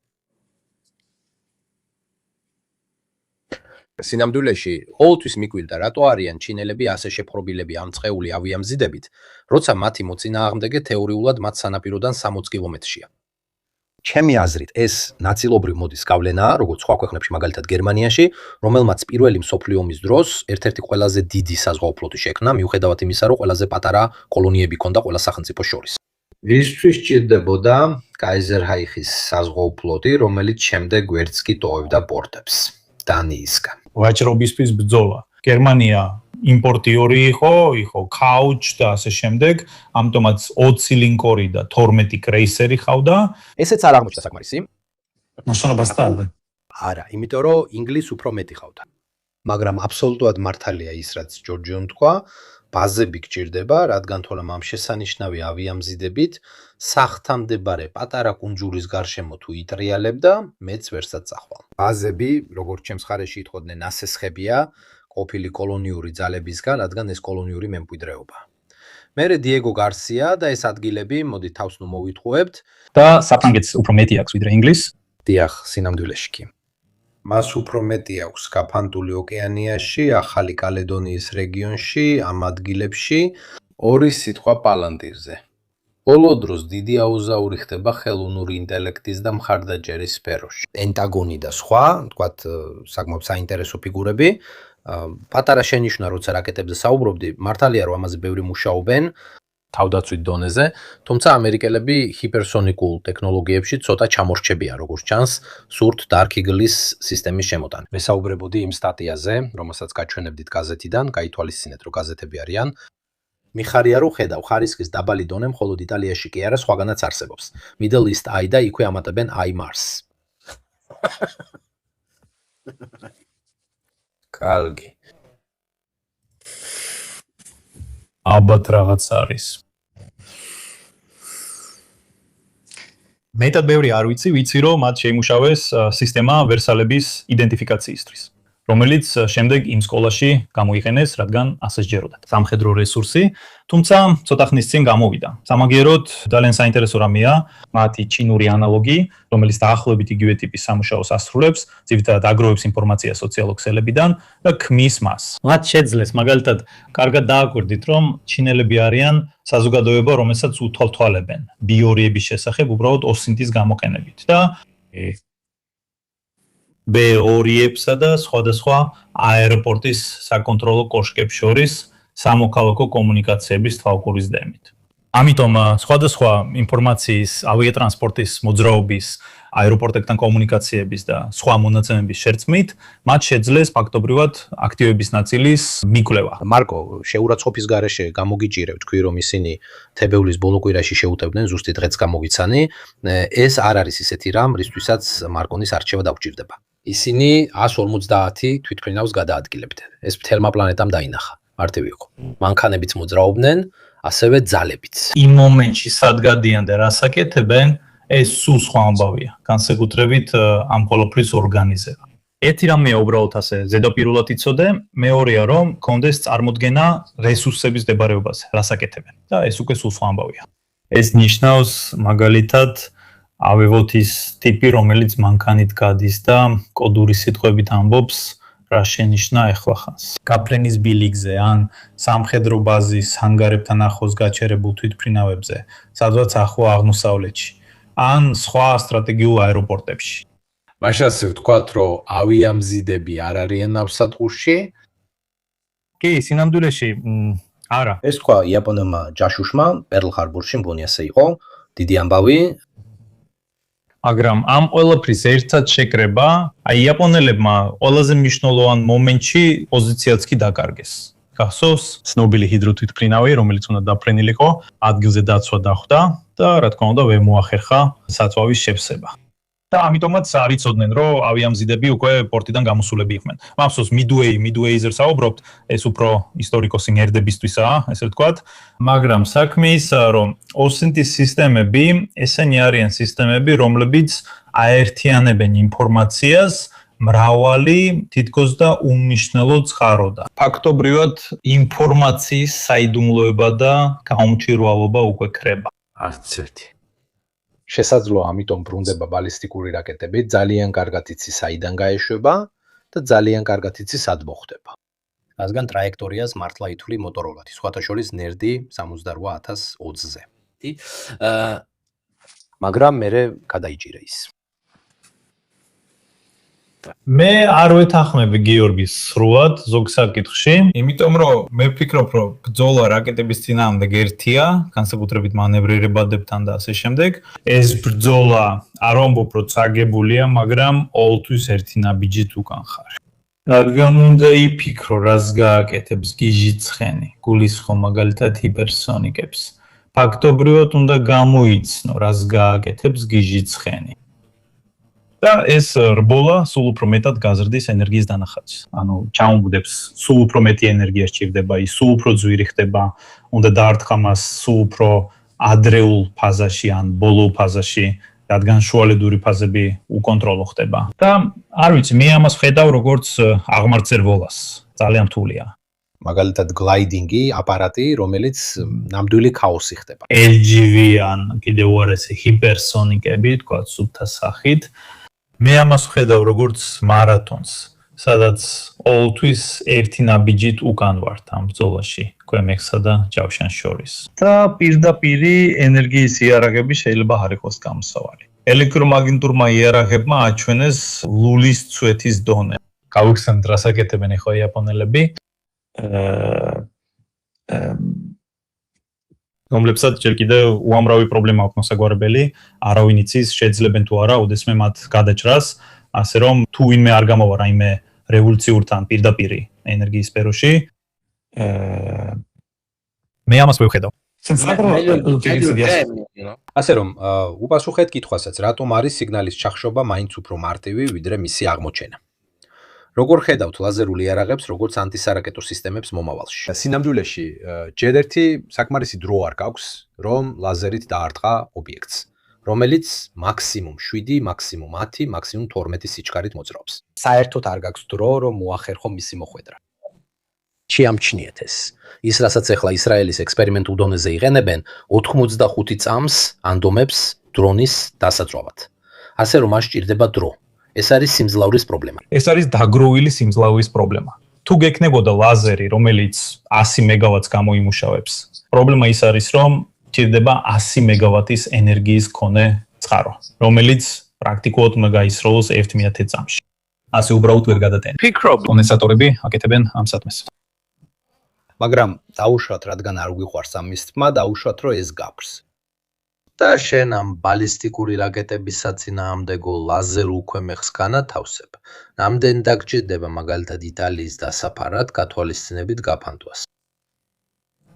არის ატმოსფეროს გაფანტვის პრობლემა, რა თქმა უნდა, თეორიულად შეიძლება ცოტა განათავსო, მაგრამ ეს დამოკიდებულია ამ ობიექტების მოქმედების რადიუსზე, დამოკიდებულია ატმოსფეროს გაფანტვაზე. ამიტომ ეს დამოკიდებული იმაზე, რა სიმაღლეზე გინდა დაარქვა. არის კიდევ ერთი პრობლემა. თეორიულად რაკეტას შეგიძლია დაიცვა კვამლის ფარდით, მის გარშემო პლაზმის გაფანტვას გააკეთებ, რაც გადახრის მას. არ ვიცი, შეიძლება სისულელეს ვამბობ, მაგრამ სწორედ ამაზე ფიქრობენ ახლა. მაგალითად, დაბალი ხილვადობის პირობებში, ნისტში ან როცა ასე წვიმს, ლაზერი ძალიან ბევრ ენერგიას კარგავს. ამიტომ შეტევას მაშინ იწყებ, როცა წვიმა იწყება. წინა ხომის დაიწყოთ მზადება. არ ვიცი, ჯორჯიო, რას ფიქრობ ამ საკითხზე? ქვემეხისა და ჯავშნის ბრძოლაზე რაკეტებთან დაკავშირებით. ეს არაპროფესიონალური ნათქვამია. არ ვიცი. ეს არაპროფესიონალური მსჯელობა, თანაც მე ტექნიკურად დინოზავრი ვარ, ინჟინერიულადაც, ასე რომ უმჯობესია გავჩუმდე, მაგრამ ასე მგონია. ჩემი შეგრძნებაა, რომ ანტისარაკეტო ბრძოლა ორ მიმართულებაზე წავა, ორ ხაზზე მომდევნო. 30-50 წლის განმავლობაში ერთი იქნება რეილგანები. ამიტომ გამოვიყენებთ მარტივ კინეტიკურ ჩურვებს ძალიან მაღალი სიჩქარით, რომლებიც უზრუნველყოფენ წერტილოვან დაცვას ყველაფრის წინააღმდეგ, რაც გადალახავს. ზედაფარი წარმოდგენილია ჩამჭერი რაკეტებით, რომლებიც როგორც შენ ამბობ, ყოველთვის ძალიან ძვირი ეღირება. შემდეგ ცხადია ორბიტაზე დაფუძნებული იარაღებიც იქნება. იმიტომ რომ ბალისტიკური რაკეტების შეჩერების იმედი, ანუ იმ რაკეტების, რომლებიც ასე მოძრაობენ და არა ფრთოსანი რაკეტების, რომლებიც დაბლა დაფრინავენ, ბალისტიკური რაკეტების გადაწყვეტა არის მათი შეჩერება კოსმოსიდან იმ მომენტში, როცა ისინი თავიანთ ორბიტის უმაღლეს წერტილზე არიან. და აქაც მივდივართ ამ მიმართულებით. დიახ, მივდივართ ლაზერული იარაღებისკენ, ანუ მიმართული ენერგიისკენ, მივდივართ დიდი სატელიტებისკენ, დიდი აკუმულატორებით. და არ ვიცი, რა ტიპის გენერატორებს დააყენებენ მათზე, ალბათ საბოლოოდ ბირთვულებიც იქნება. ხედავ რომ მერე მივდივართ. კოსმოსის მილიტარიზაცია. ეს ყველაფერი კავშირშია, ხო, ბოლოს დროს მამაკაცი სურდა მზის პანელები კოსმოსში წაეხო. რადგან ეუბნებიან პრაქტიკულად არ გჭირდება მოვლა. და ისინი 24 საათის განმავლობაში იტენებიან, ასე რომ შეიძლება პირდაპირ ადგილზე ენერგიის დატენვაც, ასე ვთქვათ. მერე უნდა ვნახოთ, რამდენ ენერგიას შეძლებს გამოიღოს ურასის დასატენად. რა თქმა უნდა, ეს პერსონაჟებს გაახარებდა. ეს საჭირო იყო, რადგან ყველას ლაზერონე უნდა და ეს საუბარი ძალიან ლაზერონეს გავს, მაგრამ კი, ალბათ მომავალიც ეგ იქნება. სატელიტების თანავარსკვლავედები უკვე რაღაცას ცდიან, ბევრად მეტი სატელიტი, რომლებიც თვალყურს ადევნებენ და შეიძლება ერთხარეს სროლაც შევძლოთ. და მერე უნდა გავითვალისწინოთ ობიექტის სიჩქარე, რადგან ეს მარტივი არ არის, მაგრამ მიუხედავად ამისა, ნახე ამერიკელები, რომლებიც ახლა ამ Dark Eagle-ის სისტემას გადაადგილებენ, forse contro l'Iran. ასიმილაცია, ვიაჯიონით. რასაც ისინი იყენებენ, მხოლოდ Dark Eagle არ არის, ეს რაღაც მეტია. დეპეჩოლიოს.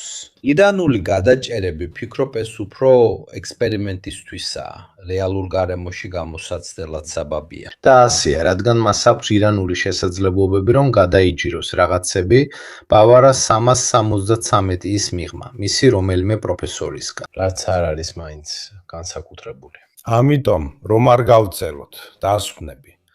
მე ვფიქრობ, რომ ტრამპს არ აინტერესებს გაგრძელება, გააკეთებს იმას, რაც უნდა. და გულწრფელად ვფიქრობ, რომ ირანელები არ აპირებენ დათმობას, მით უმეტეს, რომ მთავარი საკითხი ბირთვული პროგრამაა. არც მეტი, არც ნაკლები, მათ ეს თელ ქვეყანაში გაავრცელეს. ამერიკელებმა ძალიან კარგად იციან, რომ ამას უკან վել დაიბრუნებ, ისინი არ აპირებენ მის დაბრუნებას და ნამდვილად ამერიკელები არ არიან თანახმა, რომ ეს რუსეთს მისცენ, რადგან რუსეთი მერე მათ გადასცემს. ისინი ერთ კარში შედიან, მეორედან გამოდიან.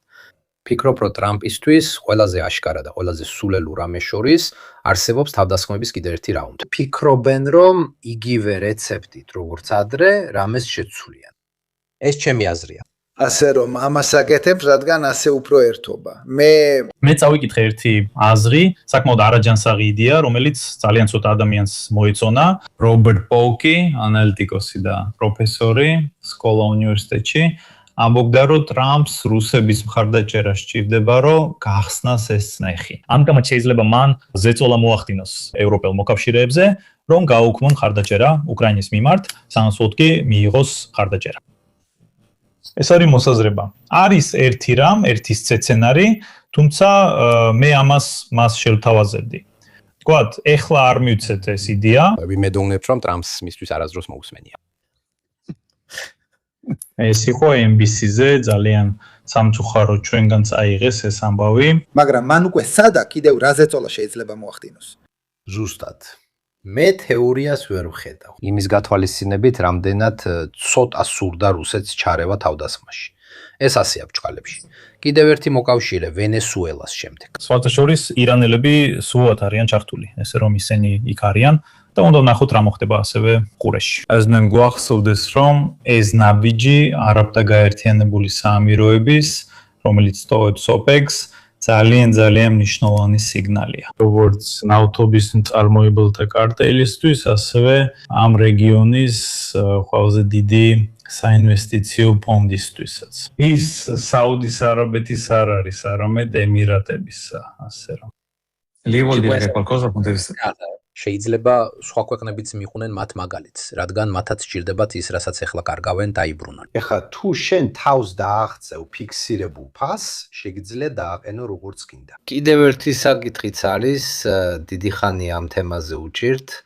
აი პირველი კარდი შესაძლებლობა და მეორე ისა, რაც სწორად თქვა ჯორჯიო არპარასმა, არ მახსოვს შენც იქ იყავი თუ არა ჯორჯიო, მან თქვა, თუ კრიზისი ერთი თვე გაგრძელდება, წლის საშუალო მაჩვენებელში აისახება, მაგრამ თუ მეთხანს გაგრძელდა, ქვეყნები სხვა გამოსავალს პოულობენ და მერე უკან აღარ ბრუნდებიან. დიახ. მაგრამ მაგალითად იყო თუ დააკვირდებით, ისინი მაინც აგრძელებენ. საუდელები აშენებენ ნავთობსადენებს, რომლებიც თელ საუდის არაბეთს კვეთს. კიდევ ერთი არის, რომელიც ჩრდილოეთისკენ მიდის. ციდე ტევადობისა 4 მილიონი რაღაცა დაგვარი. არაფრით მეტი. როცა უკვე მილი დაგებულია, უფრო დიდი მილების დაკენება შეიძლება, ან ამას თავისი დრო სჭირდება. მაგრამ ესენი ირანისთვის მოიმზადებიან. ეს ახლა აქტუალური ამ თვეებში, მერე მთელი ყურე შესაბამისად მოიმზადება, რომ ყველა პრობლემა გვერდი ავარო. რაზეც ადრე საუბრობდი. ჩემი აზრით პრობლემაა ერთი საფრთხიდან მეორეში ვარდები, იმიტომ რომ კარგი ირანის არეულობას გვერდსაული, ჰუსიტების პრობლემას გვერდსლემას გვერდსაული. ვინ გიდგას წინ, როცა წითელი ზღვისგან მოულოდნელად ჩნდება.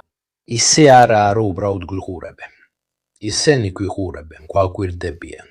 მერე არა, უბრალოდ წინ გვიდგებიან. ნავებით. მოგვეცით რამდენიმე მილიარდი, მართლა ძალიან ადვილი გახდა ვინების შექმნა. მაგრამ ამისთვის არ არის საჭირო 300 ძალიან ძვირიანი გემისგან შემდგარი ფლოტი, საჭიროა 600 პატარა ერთეულით, რომელიც შეძლებს გარანტირებას და ალბათ უფრო დეტალურად ჩარევის შესაძლებლობასაც ეკნება. იმ წერტილებში, სადაც ეს მოვლენები შეიძლება მოხდეს. პრობლემა ისაა, რომ თუ გაქვს ცოტა, მაგრამ ძალიან ძვირიანი ერთეული, პატრულირების უწყეთობას ვერ უზრუნველყოფ. მახსოვს 80-იან წლებში ვკითხულობდი სტატიებს. შეერთებული შტატები და ფლოტი 600 გემიდან ეხლა 300-ზე ნაკლები აქვთ. და მომდევნო წლებში 300-ზე ქვემოთ ჩამოვლენ, იმ ჩამოწერის პროგრამების გამო რაც აქვთ და ეს იმ დროს, როცა მარშრუტების უფრო და უფრო საშიში ხდება. ოდიშ გიხდით შევწყვიტე საუბარი. მე ტენდენცია მაქვს, რომ საკითხებს სტრატეგიული თვალსაზრისით შევხედო. ანუ ხედავ შეცდომებს, რომლებიც ევროპაში იქნა დაშვებული. გაზის მთლიანად ერთი ქვეყნიდან კრიდვა, როგორც შემდეგ დავინახეთ, არ იყო საუკეთესო არჩევანი. თითქოს თვალს ხუჭავდით და ვამბობდით, რომ ყველაფერი რიგზეა. თითქოს აფხაზეთი, ოსეთი, ჩეჩნეთი და ასე შემდეგ არასდროს ყოფილა. ხედავ რომ სპარსეთის ყურის ქვეყნები მეტნაკლებად მსგავსი დამოკიდებულებით ცხოვრობენ. ანუ ძირითადად ეს ქვეყნები ერთ ან ორ რესურსზე არიან დამოკიდებული და ყველაფერი ძალიან ცენტრალიზებულია. ეს ენერგეტიკული თვალსაზრისითაც დავინახეთ, კუვეითი, ბარეინი, ამ ადგილებში რამდენიმე უზარმაზარი ელექტროსადგურია, რადგან წარმოვიდგენ, რომ უფრო ადვილია ცენტრალიზება, მაპატიეთ კაკოფონიისთვის, ცენტრალიზება სადგურების, რომ ერთი დიდი იყოს და მართვა უფრო მარტივი იყოს. მაგრამ შემდეგ სტრატეგიულად თუ მტერი ერთ ელექტროსადგურს დაგინგრევს, ეროვნული ენერგიის 30%-ს დაკარგავ. აი ეს არის არჩევანი, რომელსაც აკეთებენ ქვეყნები, რომლებიც ირჩევენ უფრო მარტივ, მოკლევადიან პერსპექტივაში ადვილად სამართავ გზას. მაგრამ ეს ხდის უკიდურესად მოწყვლად ცვლილებების მიმართ. ჩემი აზრით ეს იყო არჩევანები, რომლებიც განპირობებული იყო 30 წლიანი, ასე ვთქვათ, შვიდობით. და ეხლა კი მოულოდნელად უნდა დაიწყო მომწოდებლების დივერსიფიკაციაზე ფიქრი, ენერგიის წყაროების დივერსიფიკაცია, მათ შორის შიდა რესურსებისაც, ალბათ სამხედრო წარმოებისაც. ამ ხრივ ყველაფრის ცენტრალიზაცია შეუძლებელია. მანამდე მარკო ამბობდა, თუ ლითოგრაფიული მანქანების მწარმოებელს დაარტყამ, ტრილიონი ზიანი იქნება. ამ სამყაროში ცენტრალიზაცია, რადგან ნაკლებს ხარჯავ, უზარმაზარ სისუსტედ იქცევა. შეიძლება ამაზე რაღაც დავამატო. ჩვენ სწავლობთ იმას, რაც ევროპაში ხდება. ამიტომ ამ სცენარში მოძრაობთ. შეგიძლია რა, არ ბატონები არ არის. წარმოებლის გადაწყვეტილება არის ერთი და სწორედ ასე. მიეცა ქალაქს შესაძლებლობა მიეღო ნიტროკარბონატები. და ასევე რუსეთთანაც, იმიტომ რომ ისინი მართლა უკიდურესად ძიმედ მდგომარეობაში არიან. მათაც ძალიან უჭირთ. საერთოდ რომ აღარაფერი ვთქვათ ფელდარბაზზე. შემდეგ ინდონეზიაში, მაგრამ შრი-ლანკა რამდენიმე თვის წინაც კი იღებდა დიზელს ევროპული სტანდარტებით 10 ნაწილი მილიონში. შემდეგ თუ ეს კარგი იყოს 500 ნაწილი მილიონში, ხო კი ამბობენ. მოგვეცით რაც გინდათ, რადგან უკვე ყველაფერს ვიღებთ და სასუცაკვეთილები ვართ. იაპონიასა და კორეაში იმპორტზე დამოკიდებულება 70-დან 80%-მდე შეადგენდა. წარმოიდგინეთ რა გავლენა ექნებოდა ამ ქვეყნებზე, რადგან ჩვენ ყოველთვის მხოლოდ ევროპაზე უყურებთ, მაგრამ სოფლიოს დიდი ნაწილი, ან ტექნოლოგიების ცენტრი დღეს, რისგანაც ჩინეთიც კი არის დამოკიდებული. და ინდოეთი. ინდოეთიც ასევე. მაგრამ ინდოეთში არის გემები, რომლებიც მოძრაობენ, ამბობენ, რომ გარკვეული მოძრაობაა სანაპიროს გასწვრივ, ესე ვთქვათ. დიახ, ერთობლივი მეგობარი, რომელსაც ვესალმებით. ახახან დამიდასტურა ეს ამბავი ამ მოძრაობის შესახებ. მისტერ სი ახლა ხან მინდა დაუკავშირდე იმას, რასაც ადრე ამბობდი შესაძლო გეგმაზე. ტრამპის მხრიდან რუსეთის დახმარების თხოვნის შესახებ, სანაცვლოდ კი ზეწოლა ევროპაზე, რომ შეწყვეტოს უკრაინის მხარდაჭერა. აი აქა კი მე სხვა რისკს ვხედავ, რადგან როგორც მე ვხედავ, რუსეთს არაფრის გაკეთება არ შეუძლია ტრამპის დასახმარებლად, რომ სრუტე კვლავ გახსნას. დიახ, ასე რომ ითხოვ რაღაცა დიდს და სანაცვლოდ არაფერს ირებ. მე ამგონია, რომ ეს ძალიან უსალუდნელია, მაგრამ კიდევ ერთი შესაძლებლობა არსებობს, რან ის, ვინც რაღაცის გაკეთება ნამდვილად შეუძლია, ჩინეთია. ვესალმებით მას, ჩინეთისთვის რაღაცის სანაცვლოდ მიცემა რო შევძლოთ. კენონა რუსია. რადგან რუსეთისთვის რაღაცის სანაცვლოდ მიცემა ნიშნავს ევროპის დაჩოქებას, რაც მან უკვე სცადა და არ გამოუვიდა. ხოლო ჩინეთისთვის სამსახურის გაწევა ნიშნავს ვიღაცა სხვას ცოტა ნაკლებად ძლიერს დააჩოქო. ეს შეიძლება იყოს ფილიპინები, შეიძლება იყოს ვიეტნამი, შეიძლება იყოს ინდონეზია, შეიძლება იყოს იტალია. დიახ, სამხრეთ კორეა უკვე იაპონიასთან ერთად უფრო რთული ხდება, მაგრამ მაინც ჩინეთი ნამდვილად უფრო ადვილად შეძლებს ამერიკისგან რაღაცის მიღებას ვიდრე რუსეთი. ამავდროულად ჩინეთსაც შეუძლია ზეწოლა მოახდინოს ირანზე. უფრო წარმატებით ვიდრე ამას რუსეთი შეძლებს, რომელმაც უკვე აჩვენა თავისი უძლურება რეგიონში. მიუხედავად ამისა, ჩინეთს სულ მცირე ეკონომიკური თვალსაზრისით ბევრი რამის გაკეთება შეუძლია. ირანს აღდგენა დასჭირდება და ირანი ძალიან კარგად იცის, რომ მის აღდგენაში რუსეთი არ დაეხმარება. ჩინეთს კი აქვს ყველა შესაძლებლობა, რომ ირანი აღადგინოს. ამიტომ ირანი უფრო მეტად იქნება გრძნობიარე პეკინიდან მომდინარე ზომიერებისკენ მიმართული ზეწოლის მიმართ, რომელსაც სხვათა შორის საკუთარი ინტერესიც აქვს ვიდრე რუსეთის ზეწოლის მიმართ. და ამავდროულად ტრამპისთვის უფრო ადვილია ჩინეთის დაკმაყოფილება, მაგალითად ტაივანზე უარის თმა, ვიდრე რუსეთის დაკმაყოფილება, რადგან მას არ შეუძლია დაარწმუნოს ევროპა, რომ უკრაინის მხარდაჭერა შეწყვიტოს. სხვათა შორის იყო რუსული წინადადებაც, რადგან თუ გახსოვთ წელიწადნახევრის წინ, 2 წლის წინ, სწორედ რუსები ამბობდნენ, რომ თუ ვენესუელას ამერიკელებს გადავცემთ დახმარების სანაცვლოდ, ანუ მაშინ რაღაც გასაცვლელი არსებობდა. მე ყოველთვის მიგვირდა, თუ ამერიკელები ვენესუელის ხაზს შაგდებას აპირებენ, ტექნიკურად ის მათ სახლიდან 30 წუთის ფრენდის მანძილზეა და არ მგონია, რომ რუსების დახმობა სჭირდებოდეთ. ანუ რაღაცას მაშინ ცვლი, როცა მეორე მხარე ხელს ბიშლის მის აღებაში და მაშინ არსებობს გაცვლა.